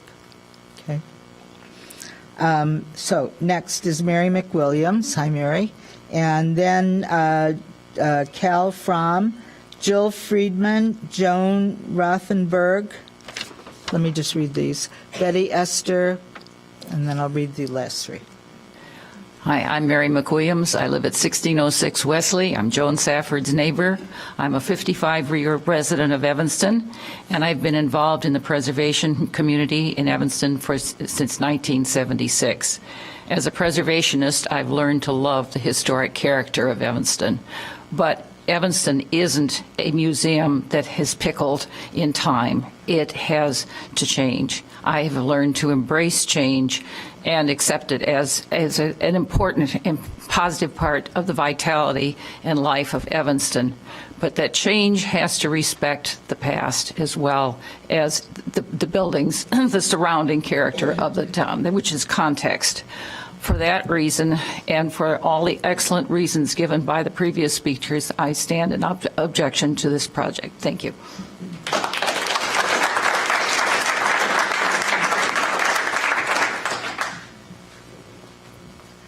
Good evening, everybody. I'm Callan Fromm, and I am a 2-year resident of Evanston. I'm new.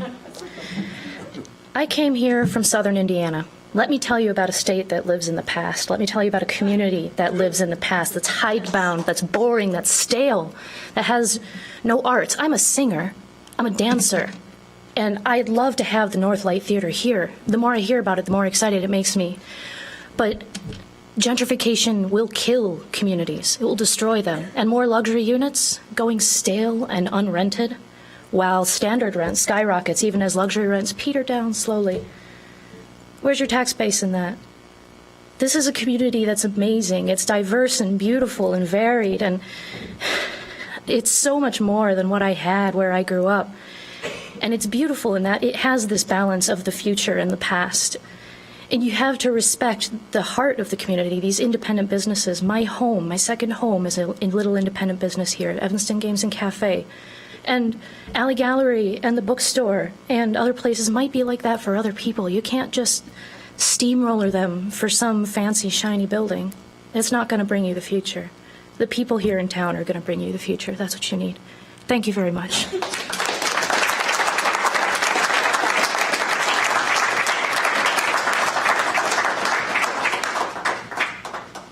Hi, I'm Joan Rothenberg. I live on Edgemere Court. I appreciate this opportunity to speak, to say something about this. I just want to say I share in others' assessment that while I welcome the return of the Northlight, not at the expense of such exceptional businesses like Bookends and Beginnings. I just heard about this today, so I didn't really have a chance to prepare and think about the other businesses, so I'm just speaking about that one. It's such a unique engine of connection and expression, so much of a reflection of the heart of Evanston. It speaks to the heart and soul of what makes Evanston, Evanston. I've lived here for nearly 35 years. I've lived in New York City, Boston, out in the sticks of Pennsylvania. I wouldn't live anywhere else but here. This is one of the best places in the world, and I can't believe that anyone who's ever gone to, for example, one of the events, packed events at Bookends and Beginnings, they're always packed, the ones I've been to, would ever support tearing it down. Their events are, as I said, they generate such support for verbal and written arts and community. I mean, it's a place of community. It's a place where they had an event during the holidays called a Hygge evening that was so special. For example, let me see. Nestled as it is in the heart of Evanston and given the lifeblood it generates, I think it goes beyond representing the heart and soul of our town. If we cut that out, I feel like we've done irreparable damage to the town of Evanston. I think we've irreparably damaged what could be Evanston's brand. So, thank you very much. Thank you very much. One minute, Betty. Is Jill Friedman here? I just feel like people have said everything. Okay, thank you, Jill. Thank you. We have you down as being here. Okay, thank you. Betty Sue. Thank you. Good evening. My name is Betty Esther. I stay in the 5th Ward, and I'm not a paid lobbyist. But if somebody wants to send me to Washington and pay me, I'm ready. I read this, I saw the proposal and everything for the Northlight Theater coming back and stuff. That sounds great. Then I saw this single local unit of government for the performing arts. And I'm saying a single local unit of government. I went to the state website, looked at, see what the state statute said it was and everything. And I'm saying, wait a minute. Just 6 years ago, This town said we had too many government units here in Evanston, and we need to get rid of them. So you voted, you went to Springfield. Springfield said, okay, you can get rid of that unit of government. That unit of government was the Evanston Township, a unit of government that was serving our homeless people here, which are not getting the same service as they was before. This unit of government you have to go now back to the state, and you want to do a performing arts thing. Well, we know we have Nile is ready to sign on, Skokie is ready to sign on, and the developer that owns the Northlight Theater is ready to sign on. So Evanston wanted to jump on. But at what cost are we going to pay? The township tax that the township asks from the residents here will be much less than what it will cost if you put in the performing arts. The many years that you had the township, their tax assessment did not go over 5%. They kept their assessment within the 2% range. The other thing, too, we went around and we talked about this and we debated that going to remove the township in the community. Will this be done with this, or will this resolution pass and we're going to send it to Springfield? I hope not, because then you do a disservice. And then you won't give me the credit of having to do another debate with Commissioner Suffredin. So don't deny me that.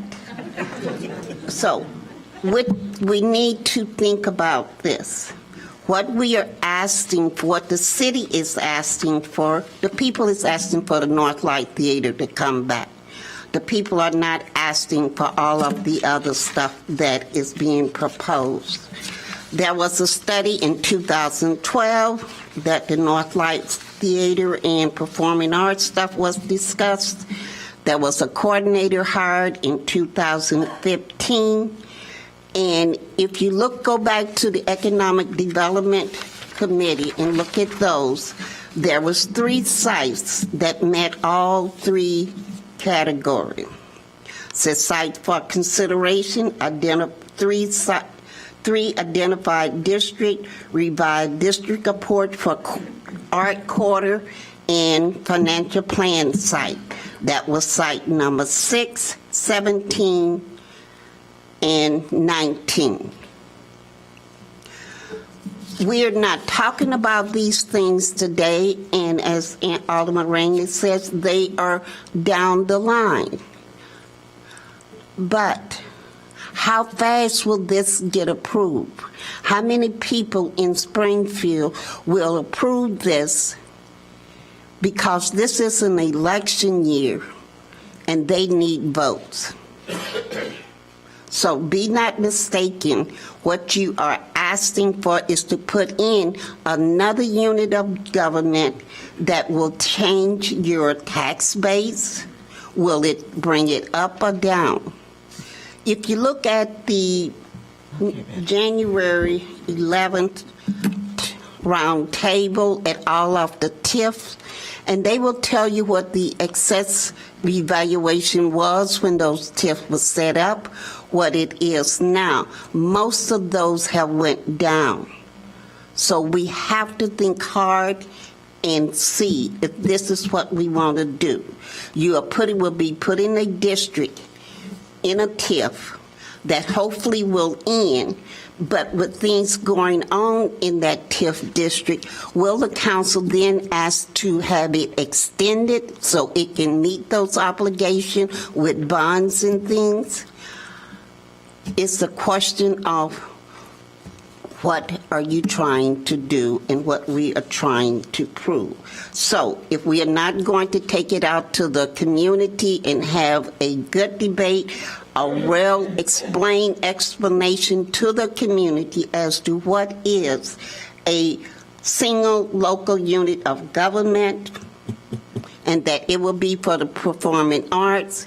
And then, will the city council members, will they be functioning like they did with the township, or will they have no voice at all on that? In that part, I cannot accept. My city council has to have some voice in this. Thank you.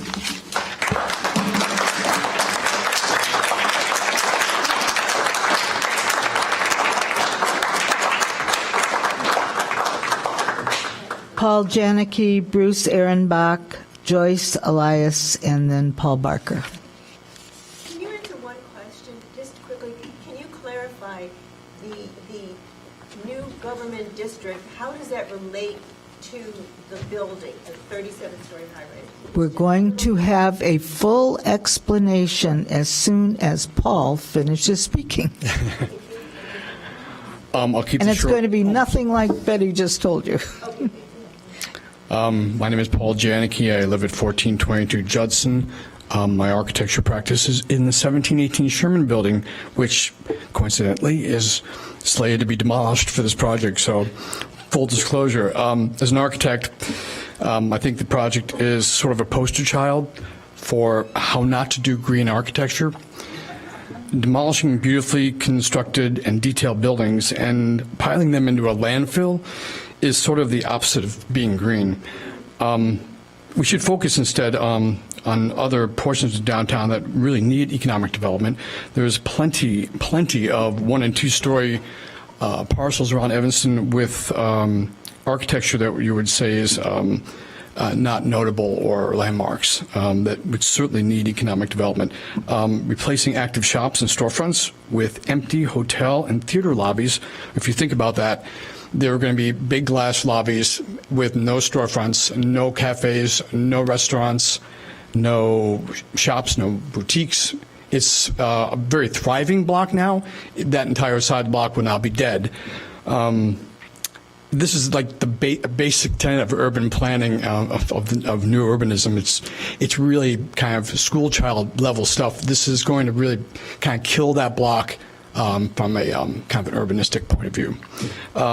Just because we already have a slew of bland, modernist high-rises in our downtown is really no reason why we should continue to make more bigger ones, is my feeling. I'm working on a building, by the way, as far as the economic issue that we're going to discuss tonight in downtown Evanston with a developer, and that developer is not asking the city for financing to do his building, and so I'm really sort of mystified as to why this project is so different or special or unique that it would get that sort of carte blanche. Thanks.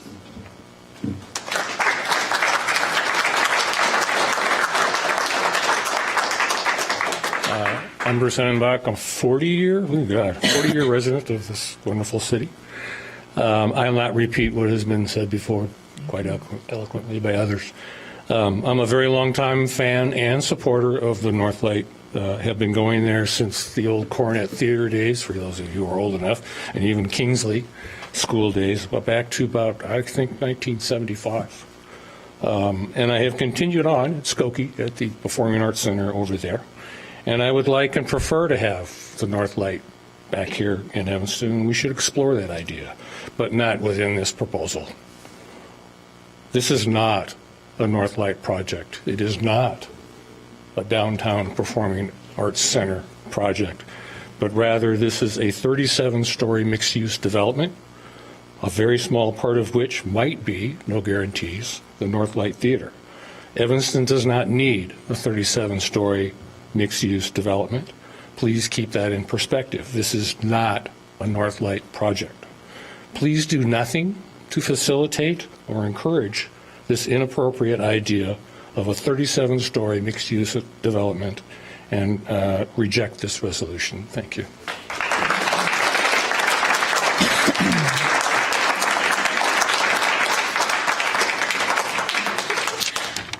Hello, I'm Joyce Elias, and I live on Sherman Avenue, but like at the other end of downtown. I have a bit of a rebuttal for the gentleman who was talking about the community space at the performing arts thing, we already have one. It's here, and it's informal, and it's at Alley Gallery. So I want to thank those guys for that. They totally support the arts and all the artists in Evanston. So now I'll get to my little thing. Okay, I am opposed to this development. It's pretty much the last unique and charming part of the downtown area. Wiping out Alley Gallery, Bookends and Beginnings, and nearly 50 other independent businesses shows a lack of vision and understanding about what sets Evanston apart from all the other northern suburbs. These businesses make up the unique character that longtime Evanstonians like myself particularly enjoy, and they are also the reason that people outside the community come to shop and dine here versus going to their local mall. Another high-rise with more condos and retail spaces is the last thing that we need. The return of Northlight Theater to Evanston would be nice, but not in this proposed development. There are plenty of viable storefronts and spaces all around town.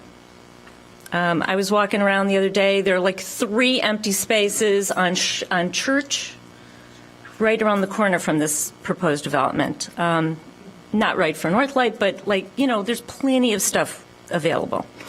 I think that the Economic Development Committee would be making better use of their time by working out solutions for enticing the current businesses to stay in town.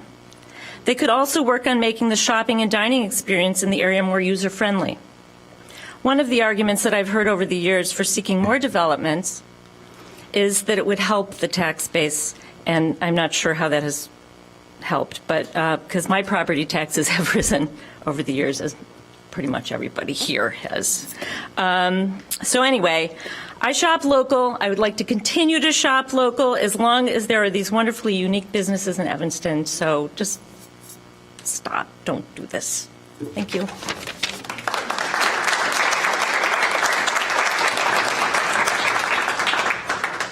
Paul, it's your turn.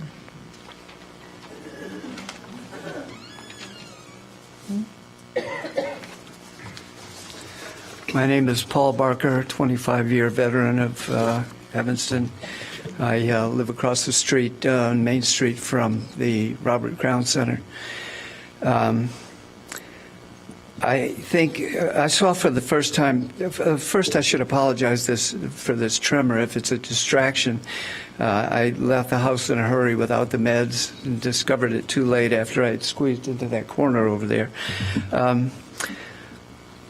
I don't know how many of you have seen what the inside of the Varsity Theater looks like now, but it's perhaps Madam Chairperson could describe it for you later. It's like hacking your way through the jungle and coming upon Angkor Wat. It's an architectural marvel. It's delightful inside.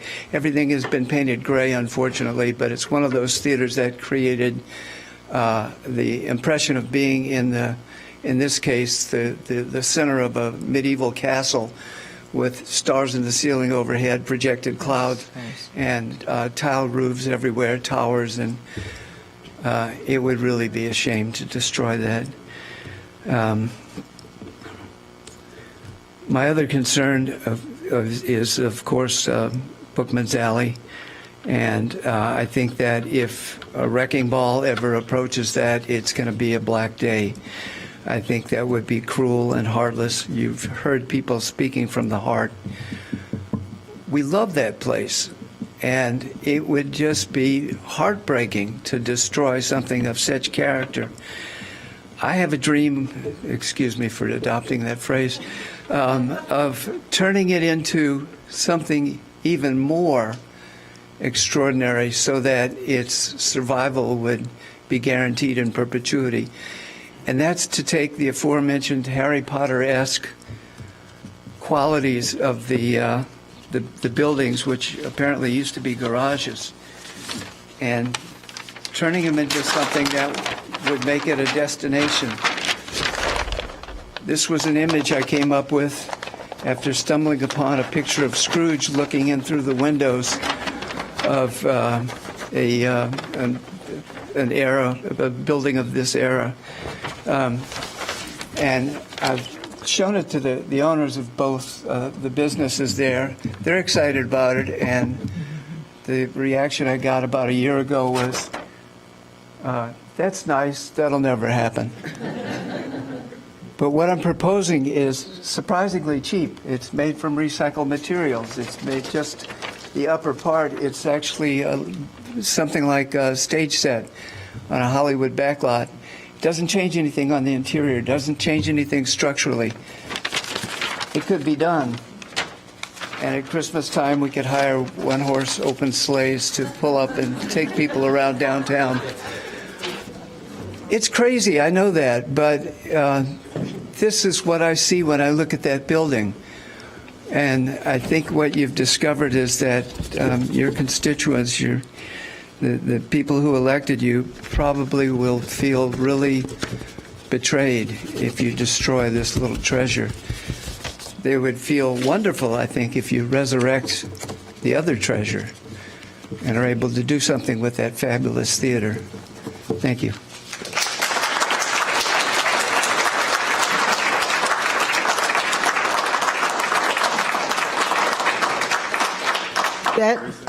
You want to speak? Yes. Oh, okay. Thank you. But you forgot to sign up. I know I wasn't here in time. My apologies. Okay. Thank you to all of you for Could you give indulging us your name? Oh, yes, I'm sorry. My name is Ned Schaub, and I was born here at Evanston Hospital in 1967. I haven't lived here for many years until about 2.5 years ago when my husband and I moved back from Berkeley, California. And all the people there said, "Why would you leave here?" And they don't understand. But we like to say that Evanston is more Berkeley than Berkeley. So tonight has been another example for me of why all these people talking and the chance to do it. That's incredible. What I wanted to tell you is I have worked with, briefly, with one of the people who is part of this development firm in a completely different context. He was on a board for an organization that I worked for, and I found him to be a wonderful person and very hardworking for that organization. So I've tried to see all sides of this. When I got the email yesterday about what was going on, maybe because I'm so new to Evanston, I just wasn't in the loop. But I was concerned about some of the buildings that we've come to love and some of the businesses we've come to love. And I, like others, was alarmed that 50 businesses, many of them women and minority owned, would be deeply affected by this. So I, in a somewhat agitated fashion, one of those kind of calls you make that you slightly regret, I called one of the people at that firm and left a message and said I was very concerned about this, and probably said it a little more colorfully than that. No profanity, but that person wonderfully called me back and was very thoughtful in the way she responded to my concerns, and we really had a true discussion and debate. But that said, what I learned from this person very much upset me. Because I had asked, had the development firm or the city, any of the team that was working on this possible development, had they talked to people in those businesses that would be affected? Had they done an assessment of what would happen to our business community? Did they understand the emotional ties and what people who had built those businesses, who are supporting their families with those businesses, would do? And that person said, well, no, that's really not part of what we do. And this person kept telling me that the tower would be so beautiful on the horizon. You'll see. And I said, well, I know some of those business owners, and I wonder if they're not able to move those businesses, because, you know, sometimes that's not possible. You just can't pick it all up and plop it down somewhere else. You can't afford to do that. There are too many things that get away. And I mentioned that to that person, and I said, you know, imagine you're one of the people that owns those businesses, and you're driving along in Evanston, and you look up at that tower. And that ruined your business and potentially your life in some respects. Now, I know that change has to occur, development has to occur, but there must be consideration of the people involved, and that firm had done nothing to find out what this would do to people. They initially said, oh, one of my partners has talked to some of them, and I kept asking who and what, and she finally said, well, I think he talked to a couple. So I just want to end my thoughts by saying it's incredible to be in Evanston because it is a beautiful place. But Evanston already, I know, is a place that doesn't do business with people who don't take into consideration the people of its community. And I asked that person, please be the good guys. If you want to pursue a development in Evanston, go talk to those businesses, because right now they're afraid. They're afraid for their livelihood and what will happen to them. Have you had those discussions? And this person said, well, no, that's really not our job. That would be their landlord. And I said, these are people. These are people, and they're worried. And you're losing the battle because you're not even willing to talk to them and hear them and find out what their concerns would be and how those might be alleviated by proposing some sort of plan if this is to go forward. They can do better. Any developer can do better. And Evanston should never do business with a firm that doesn't care about the people of Evanston in the way this firm has demonstrated to me that, at least thus far, it does not. And that person who I worked with, who was on a board, is better than that. I know it. This is a challenge for that firm and for this city to care for the people of the city and the hardworking business owners first. Thank you.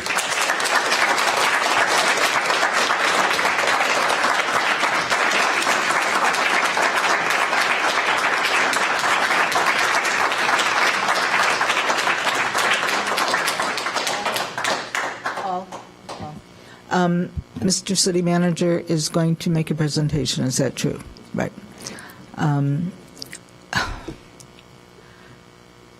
Alderman Fisk, are you going to speak? Yes, I am, with your permission. Yeah, well, of course, you have my permission. I just did not know you intended to speak. So. Yes, I didn't sign up. Apologies for that.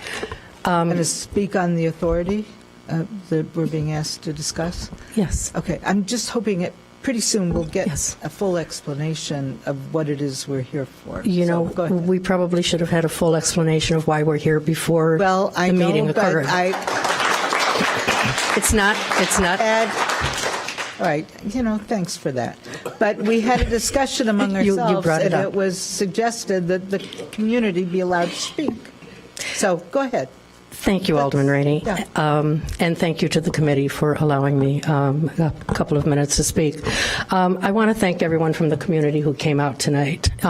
This is a really important issue, and even though we're talking about this unit of government that we're going to be proposing, that proposal, the resolution, is tied to the Far Point development. So there's no separating the two of them. So when people talk about the development and talk about the unit of government, they're together. And my hope is that you not send this resolution on to the council, but you stop that here in committee tonight. And I want to tell you why, just very briefly. She's going to cut me off if I don't hurry. I was a small business owner downtown Evanston, and I can tell you that the small business owners are the heart of this community. Heck, you know that better than anybody up here on this committee. That people come to your businesses because they trust you. That when there's a downturn in the economy, it's the small business owners, the locally owned businesses that stay in business. They hold on. They hold on with their fingernails.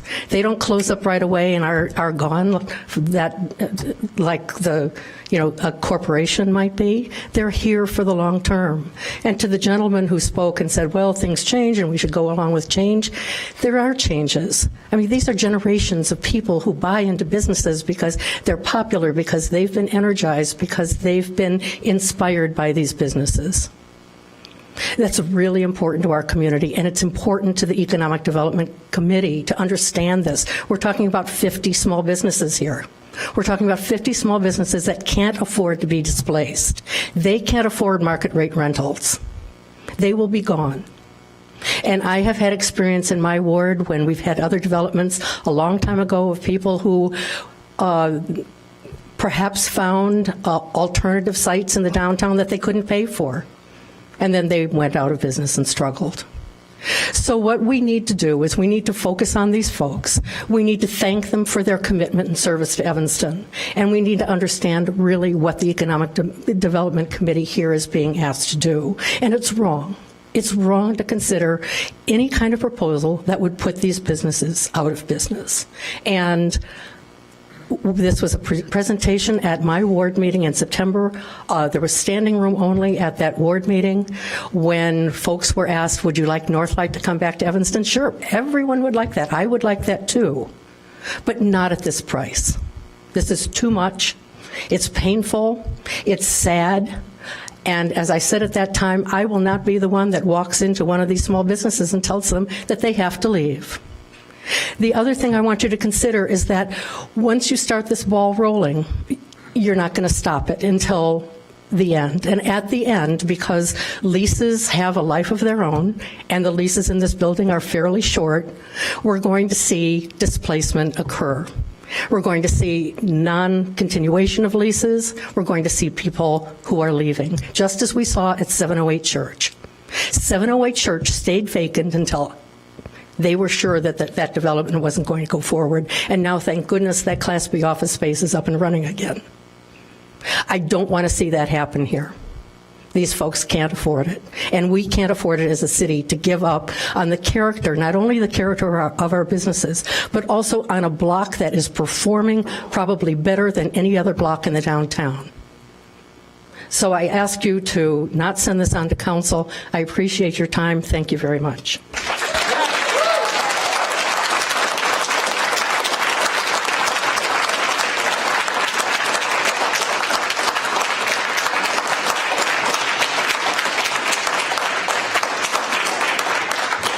So, City Manager, would you please come up and explain to us what we need to hear? Madam Chair, members of the committee, good evening. Good evening. Evanston is a very special place. Certainly, you've heard it tonight, you've heard it many times before, and I'm certainly not going to be the one to do anything but echo those comments. But at the same time, Evanston's a dynamic place, it is a changing place, and it has been the role of the City Council and this committee over the years, and the role of your staff, to be thoughtful about those changes and to be helpful to those who want to invest in our community and move forward.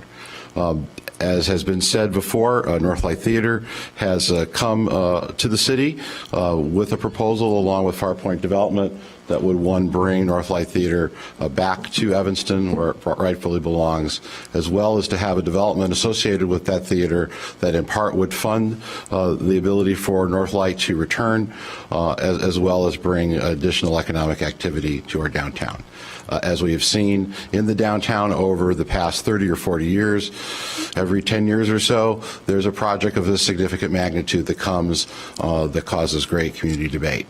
One of the things that has been pressed me about the Farpoint and Northlight is that they understand all of this, and they understand that this is difficult, and they understand that Evanston is a special place, and they understand that anytime you come to Evanston and you want to do something different, especially in the downtown, it has to be done thoughtfully, it has to be done with an enormous amount of dialogue, an enormous amount of comment.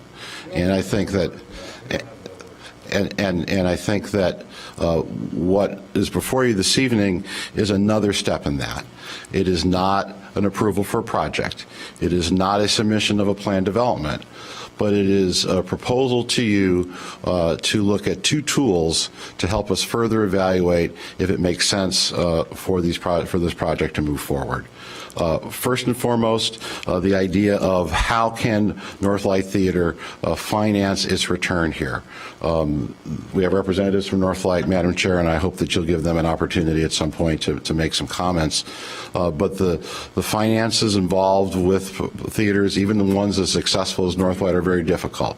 And in order for them to return here, they are going to need some assembly of assistance that's going to make that happen. The City Council has commissioned multiple studies on a downtown performing arts center that date back prior to Skokie moving forward with theirs. Certainly, I think in many cases, because of Evanston's inaction, Skokie moved forward and created the theater that it has, which then caused Northlight to leave. So this is certainly not a new subject. Certainly in the last 10 years, the city has looked at least twice at the Varsity Theater, and possible uses for that, has looked at other locations. It's very difficult, but Northlight has come forward and said that yes, they want to try to make this work in Evanston. So the resolution before you, R8R18, does two things and two things only. First, it asks for your permission to me to investigate. I don't have a dictionary handy, but my best definition of the word investigate is to look into, not to take any action, but to investigate the options for using a similar financing mechanism that was used in Skokie for the creation of the facility there to be a tool that could be used by Northlight. You've heard from many individuals who have done their own research. Quite honestly, your city staff has not even done that much research, because it's my role to come before you and the City Council to ask that permission. So my sense is that it would make sense from a debt perspective. My sense is that there is no interest among this committee or the City Council for that entity to have the ability to assess taxes, eminent domain, but really just the ability to help Northlight finance their portion of this project through the debt that could be issued through a special purpose district. Second is parking. Parking in the downtown is always an issue. We're very fortunate that 25 years ago, when the council was having these discussions, it had the wisdom to make sure that there were 2 parking decks built on Maple Avenue and in Sherman Plaza, which have served this community extraordinarily well.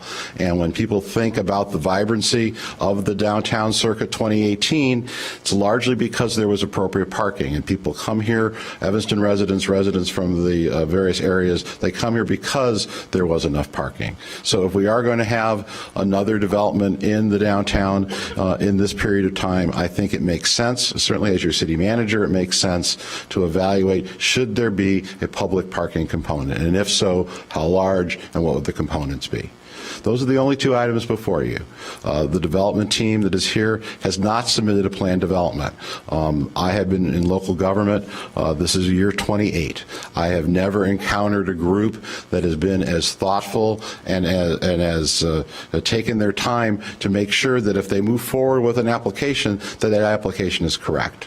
There have been many folks here who have raised many issues that are unresolved. And as your city manager, I will say I agree with them. There are many issues that are unresolved. But in Evanston, for something of this magnitude, to even have a proper hearing before the various committees, these answers have to be answered before an application is submitted. And I think this development team is trying to do that. So, Madam Chair, members of the committee, I am simply here before you tonight with a resolution asking for permission that most city managers in America wouldn't bother to ask, because they would just move forward to do that. But this is Evanston, and I can't do that. So I am here this evening to get authority to investigate what options there might be for Northlight Theater to help finance their portion of a project through a mechanism similar to what occurred in the Village of Skokie, and also then to look at parking. If the project is to move forward, I think it is prudent for the city of Evanston to evaluate its own parking needs, and so if there's a possibility that would make sense, that would be included before an application is submitted. Will you address the issue that seems to be terrifying people of another government body, another taxing district? Would you? Well, in the state of Illinois, we are either blessed or cursed, however you look at it, with many different ways to create government entities.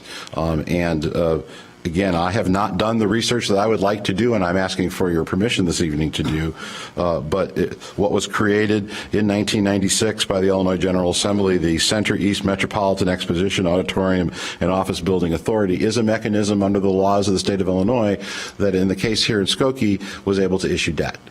And so if there's an opportunity after investigation and after council and further direction from the Evanston City Council that would help move this project forward, that would not be a burden specifically to the taxpayers of the city of Evanston, I think that is a worthy issue to investigate. So by that you mean sell taxable bonds, and by that you would mean all the taxpayers in the state of Illinois would participate? I have not done all the research on the various component parts of this, Alderman Rainey. I'm asking permission to do that. My understanding as I stand here this evening is that the mechanism that was used in Skokie is a revenue bond, and so that the project itself is responsible for paying back those bonds. That is not an obligation of the Village of Skokie, but it is an obligation that is throughout the state of Illinois. What I want to know is, in that case, would they be taken to market, or would there be a line on our tax bills? I know you're going to investigate. I do not have a precise answer to that. My understanding is, again, as I stand here this evening, is that there would not be a line on a tax bill, and that certainly if there are the options for creating this entity, my guess is that the Evanston City Council would not agree to that they would only agree for a mechanism that would be for the creation of debt. Right, okay. All right, first we have Alderman Wilson and then Alderman Nguyen. All right, thank you, Alderman Rainey. There are a number of things I want to say. One thing I want to point out, and some of this is partly derived from email comments that we've been receiving as a committee over the past couple of days, but as the city managers express, and this is true, we expect our manager and our staff to bring ideas to us. So when someone approaches our staff and approaches our city manager, we want them to bring those ideas to us. And we want them to put them on an agenda, and we want the people in the community to find out about it, and we want to hear from you. So that's what's great about this. I heard a lot of frustration. We all got messages saying that people are disgusted with us, they're sick of us, this is outrageous. Okay, but I don't think it's that outrageous that we put things in front of our community so that everybody has a chance to have input. So this is transparent. This is a discussion. One of the speakers pointed out that this is an opportunity for us to hear what everybody else has to say, and that's useful. We've gotten dozens of messages, email messages in support of this, of the project as a whole, and certainly even broader than that, even for the most part, the people that I heard from who aren't necessarily in favor of the project as a whole certainly are in favor of Northlight. And that's a lot of why we're here in the first place, is that the staff and the community and the city have been looking for ways to bring this this much-loved organization back into our city. So you can't fault them for trying, okay? So putting an idea in front of us is not a bad thing. Another point is that we don't put things in places. I get a lot of people either calling me or telling me, this is stupid, put it over there. Well, I don't get to pick whether somebody wants to sell their land. You know, the perfect place for it might not be for sale. And if it's not going there, it's probably not for sale. Otherwise, the smart thing to do would be to suggest and have it happen. And it doesn't happen. I think your name was Paul. You're one of my neighbors. But Paul pointed out something about his drawing. He said it's crazy. But a few years ago, when Chris Malloy passed away and Darren and Ross took over the Alley Gallery, I'm going to bet that probably a few of your friends or people you knew told you it was crazy to kind of continue on with that. When Roger Carlson retired, shortly before he passed away, and Nina Barrett took over Bookman's Alley, that might have seemed like a crazy endeavor. Books and art in our Amazon world seem like they're kind of a hopeless cause. But that's not what happened. These people took their predecessors' vision and passion and life's work and carried that forward, and it evolved. So it didn't stay stagnant. They've found ways to make this work and to create something.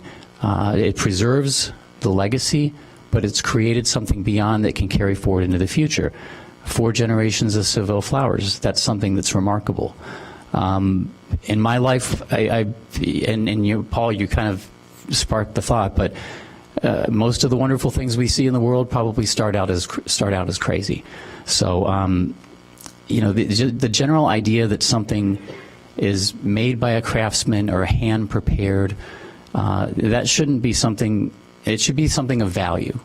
And I think that's something that makes Evanston special, is that we collectively value those concepts and ideas and ideals. It shouldn't be a death knell for a business model. Now, with regard to this particular issue and project, philosophically, I disagree with additional units of government. I want to kind of have things streamlined. The city manager and everybody else probably who's talked to me about any of this stuff knows that I don't want to provide city funding. I do want to provide support. I want to try to find ways to be supportive. Alderman Fisk, your point is well taken, and I've had this conversation as well. I don't want to have another 708 church building where people, run away or they're desperate to find an alternative, and we have a half-empty block that doesn't go forward. So I'm not comfortable with the large building that's been proposed. I'm not comfortable with the additional unit of government.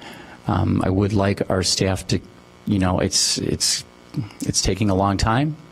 I apologize for the fact that it's taking a long time. I don't know what we might be able to come up with, but if there is something, I would like our staff and our community to come up with something to help Northlight get here.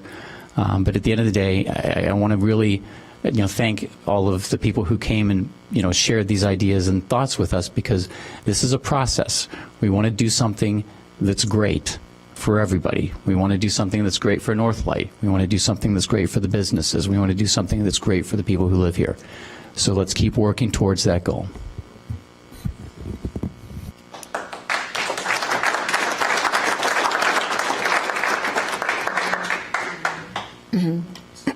Yes, thank you, Madam Chair. Alderman Wilson, I'm not sure exactly. You and I share a lot of the same thoughts. I have similar notes, but I think we come out a different door on this. I am puzzled by what we're being asked to do. I know, City Manager, you've just tried to explain it to me, but I don't know what an assembly of assistants is. That's a phrase that you used. You want to investigate the options. I want to know what was, and we don't even have the statute that shows what created Center East. I want to know what's happened to that. Has that been able to repay its revenue bonds? I want to have every single one of Jean Lindwald's questions answered before I even consider authorizing you to investigate something. I really need to understand what is a single purpose unit of government. We have 2 pages in our packet. We all know how to do research. We all know how to read through tough materials. We should have had an explanation of what the heck a single purpose unit of government is in Illinois, and what it does, and what are the funding mechanisms that go along with it, when it has been successful, when it has failed, why it has failed, what have been the consequences of it failing, what have been the consequences of it being successful, what it's been used for. None of that is in here. We're voting, and on purpose. No, I don't see it. I mean, I'm not voting for an assembly of support. I don't know what I'm voting for. I mean, with all due respect. Of course. There has to be a definition somewhere in the Illinois Code of what a single purpose unit of government is, or an example of what it's been used for before. I'm not voting for something that I can't even see what it is that I'm telling you to investigate. I mean, you're asking us to investigate something. I don't know what the something is. And Alderman, you just explained it. No, I haven't. You just, I mean, I did not feel that I had the ability to do the research that you just outlined, and so I'm here to ask that ability. If you would prefer I not do that, then that's fine. I'm sorry. I'm going to interrupt you. No, that's not how we've done things before. Before, we've been told what the staff, the list of questions I was just proposing, or a definition of what a single purpose unit of government is. I mean, this to me is this is poor staff work. I mean, and at least provide me with definitions, at least provide me with examples of when this has been used before. I mean, I'm not voting yes on this because I don't know what I'm voting yes for. And, wait a minute. I have been an active Northlight supporter for years, and I really want Northlight to come back to Evanston, but I am a patron of every one of the businesses that has been discussed here. And when I met Northlight last summer, when they first had this proposal, I said to them, "You're taking the best block in Evanston." And this is what other communities come to Evanston to study. This is new urbanism, as Paul Janicki said, pedestrians. This is Jane Jacobs all over again. You put things in places where people like to come. And I know you can roll your eyes at Jane Jacobs, but she was right. And an empty theater lobby is not activating your street. So I just don't think this is the right location for this. But more fundamentally, I don't know what I'm voting for tonight. I don't in any way want Evanston to be put on the hook for a single dollar for a 37-story tower or the Northlight coming back. I'm sorry, we just don't have the ability to do that. 20 years ago, when we were looking at the movie theaters, and everybody in Evanston wanted a performing arts center. And we did that study that one of the speakers referred to, and we found out that they don't make money, that every single community that owned one lost money. And so, unfortunately, we had to say, no, we're not going to put a performing arts center here.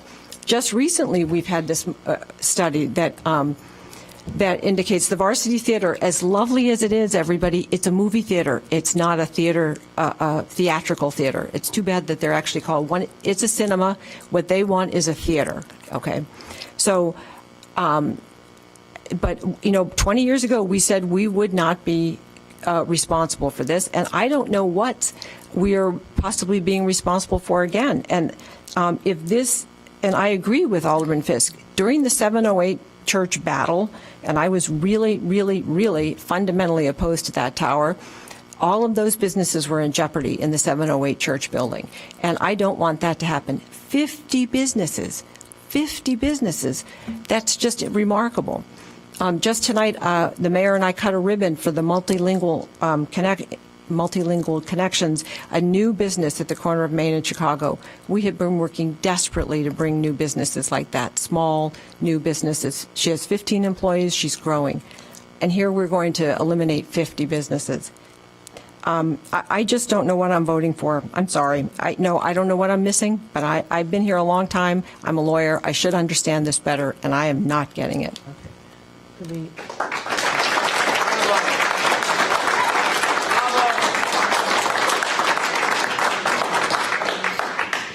Alderman Simmons, and then Alderman Wilson, then Alderman Braithwaite. Thank you, Alderman Rainey.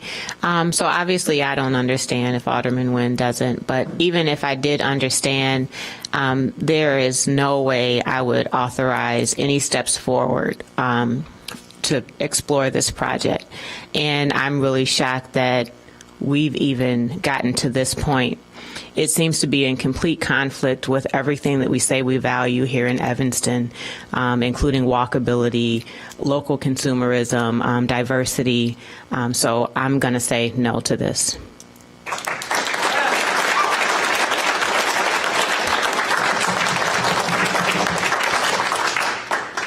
Alderman Braithwaite? Alderman Wilson, I'm sorry. Sorry. Okay.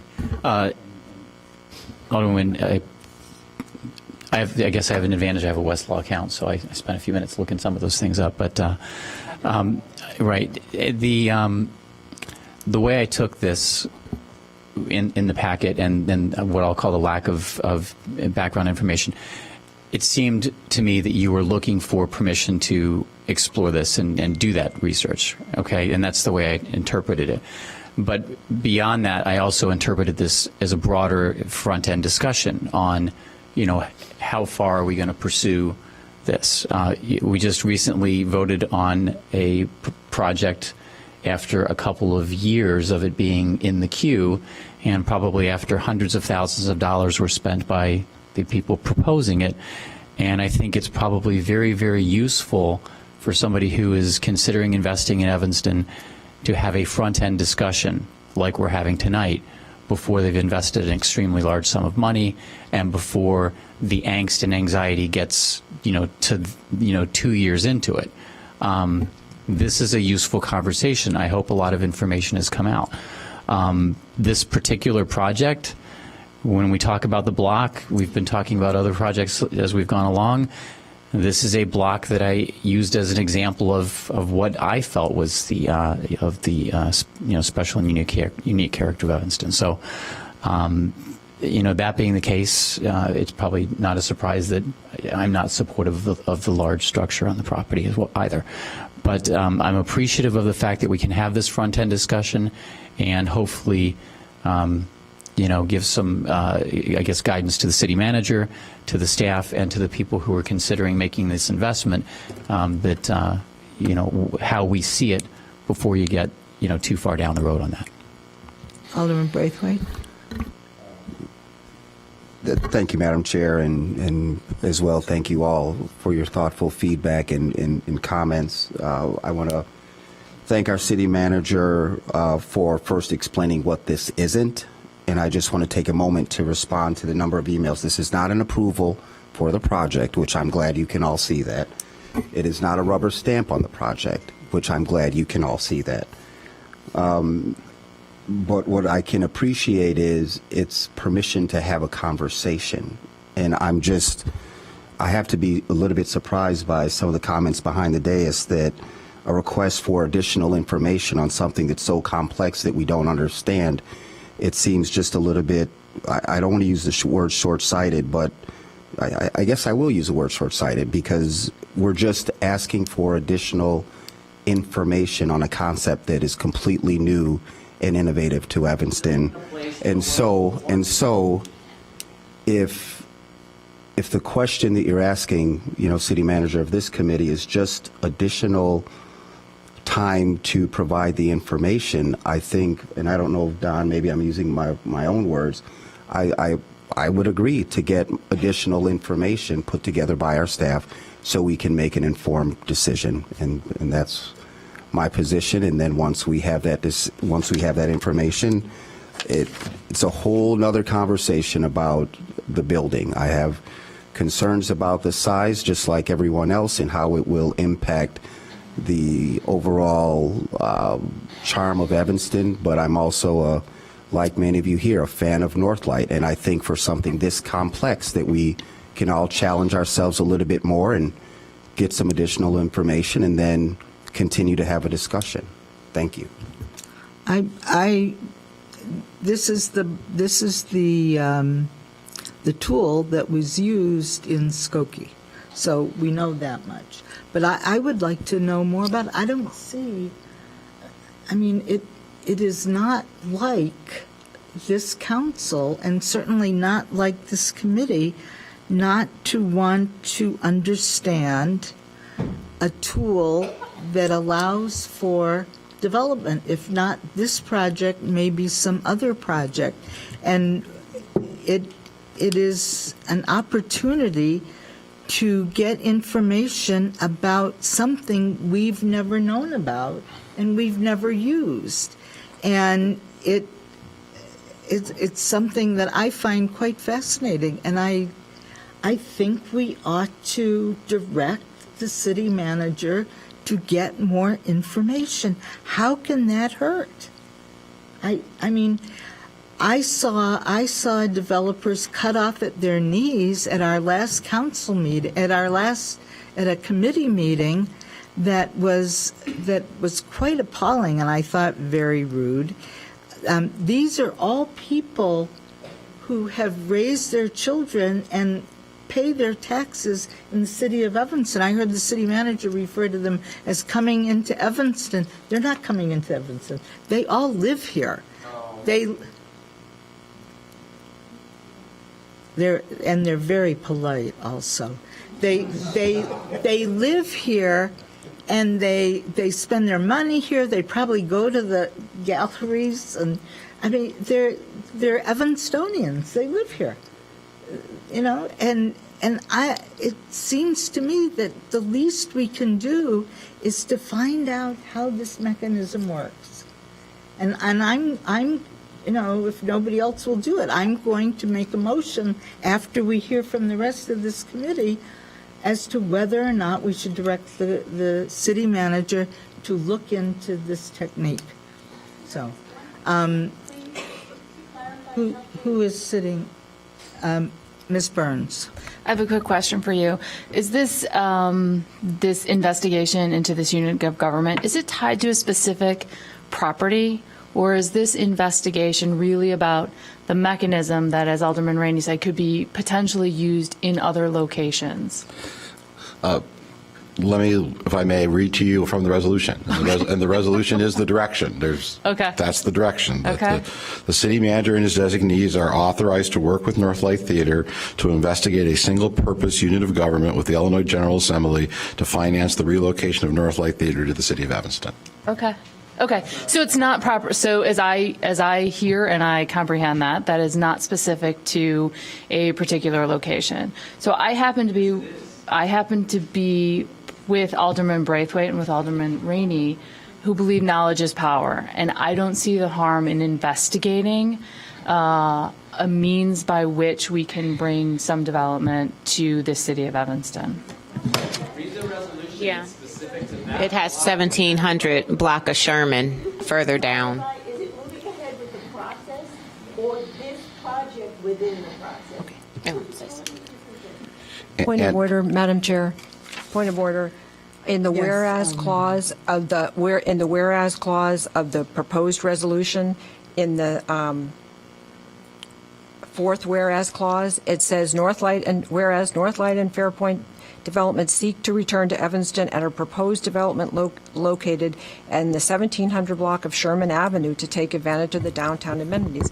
That's here, and I know it's in the whereas clauses, but that was a question that I had that I was very concerned about as well. I mean, it's located.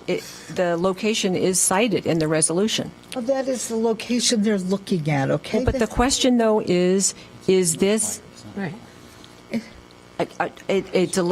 Well, vote against it, Melissa. Well, but I'm responding to what Member Burns asked about. And Madam Chair, Burns members can vote against it. And Madam Chair, members of the committee.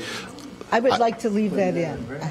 And Madam Chair, members of the committee, People, excuse me, we're out of order here. I would like us to be in order. It makes more sense. And this resolution was drafted very purposefully.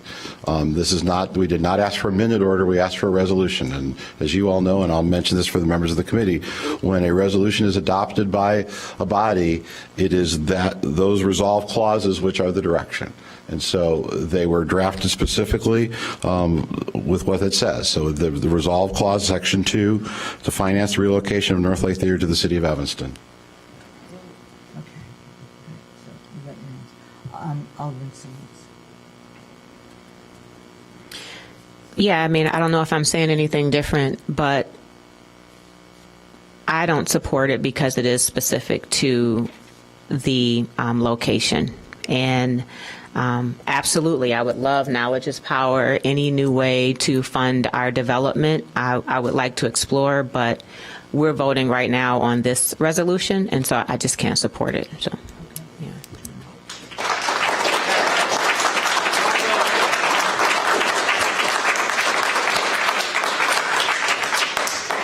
Mr. Powell. Yeah, just a question. That part of the resolution that Robin, you have a problem with, can that just be taken out? Mr. Powell, members of the committee, you may make whatever amendment you feel is appropriate. Because I like the knowledge of in case we have to do this again, just to understand how it works. Mr. Powell, if members of the committee, again, if this is something, if you feel getting the information is appropriate, there could be a substitute direction. This does not have to be done by resolution. Again, I presented it as a resolution because I thought this is a very serious topic, and serious topics are brought to you by resolution. If you would rather make a motion, then that would be sufficient, and that motion would carry with it only what's included within the motion. Alderman Braithwaite? Thank you, Madam Chair. And I guess, city committee members, if that will ease your burden on this, I would support such amendment. And I just use the example for the public. When I first started, I had no idea what a TIF is, no clue what CBDG funding meant, nor what an SSA is. And these are all very powerful tools that we use very effectively in the city of Evanston for development. So if we have an opportunity to be presented with a new tool that will help, whether it's this project or something in the future, I really am in a position where I want to support this for our own knowledge and edification. And if we need to strike that one clause in the resolution, then I would look to someone to please move the motion, and I will be more than happy to second it. Thank you. Alderman Wilson? I've already stated how I feel about it, but I feel particularly strongly about Section 4, which is the directive that the resolution would be transmitted to the governor and to the legislature. So to me, that sends a very strong message to our elected representatives and to the governor's office that we intend to do it. If anybody was going to entertain this, I would at least want Section 4 stricken. And Alderman Wilson, members of the committee, I think given the discussion, that's very appropriate. Do you want to move that, Don? I move that we strike Section 4 and that we strike the 4th whereas paragraph. I'll second. Okay, well, let's vote on the amendments. Okay. All those in favor of the amendments, say aye. Aye. All right. Let's have a discussion on the amended motion. Okay. I'd like to speak to the amended motion. Has anybody discussed with somebody spoke this evening on discussing things with the current tenants in the building. Has anybody discussed the plans going forward, for example, in the next 4 years? What plans have the tenants made when the land lease runs out? Because one of the great things that could be happening with the current developers, the proposal, is that arrangements could be made with these tenants for them to move in, to the development once it's ready to be relocated by the current developers. And I'm just concerned that people are going to be without a space because the land lease runs out in 2022. And it's my understanding that Northwestern is no longer interested in probably owning that property. So, I mean, what's going to happen?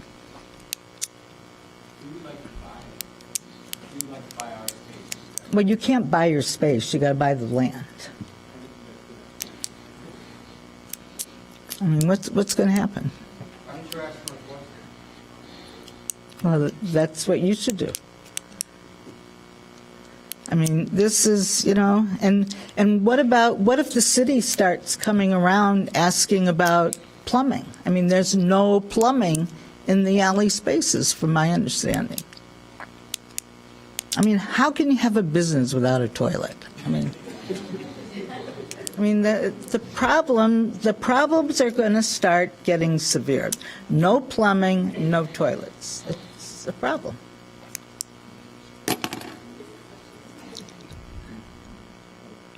I mean, I just think that there are so many elephants in the room that aren't being discussed that it's just nuts.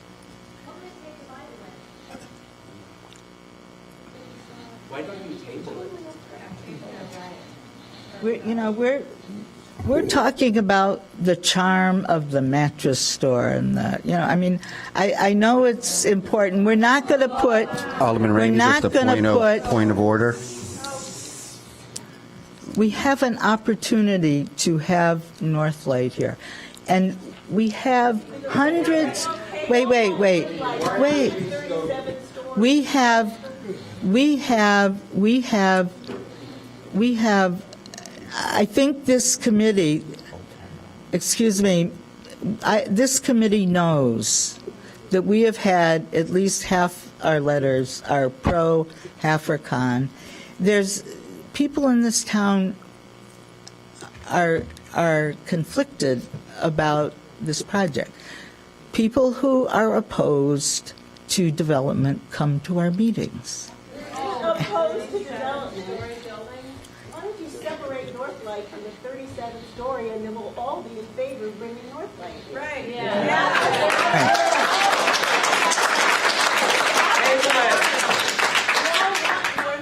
All right, we're gonna call for the vote so everybody can go home, and we're gonna end this. All right, all those in favor of directing the city manager on the amended motion to get information regarding this kind of authority, say aye.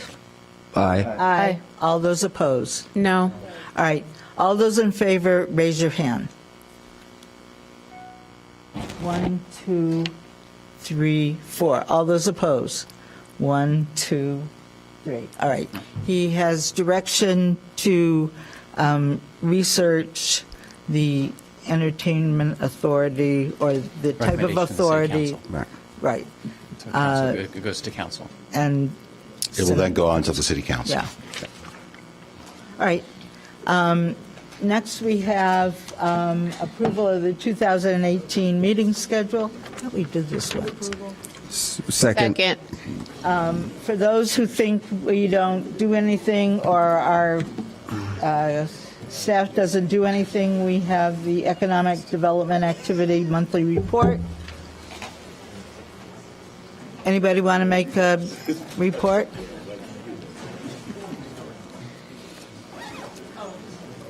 Evanston Explorers. Report is just that we're doing the Yeah, okay, all right. I'm wondering if we should have. Madam Chair. What? We'll hold that item to the next meeting. We'll do a report on the Evanston Explorers program. Okay. Could you come up here?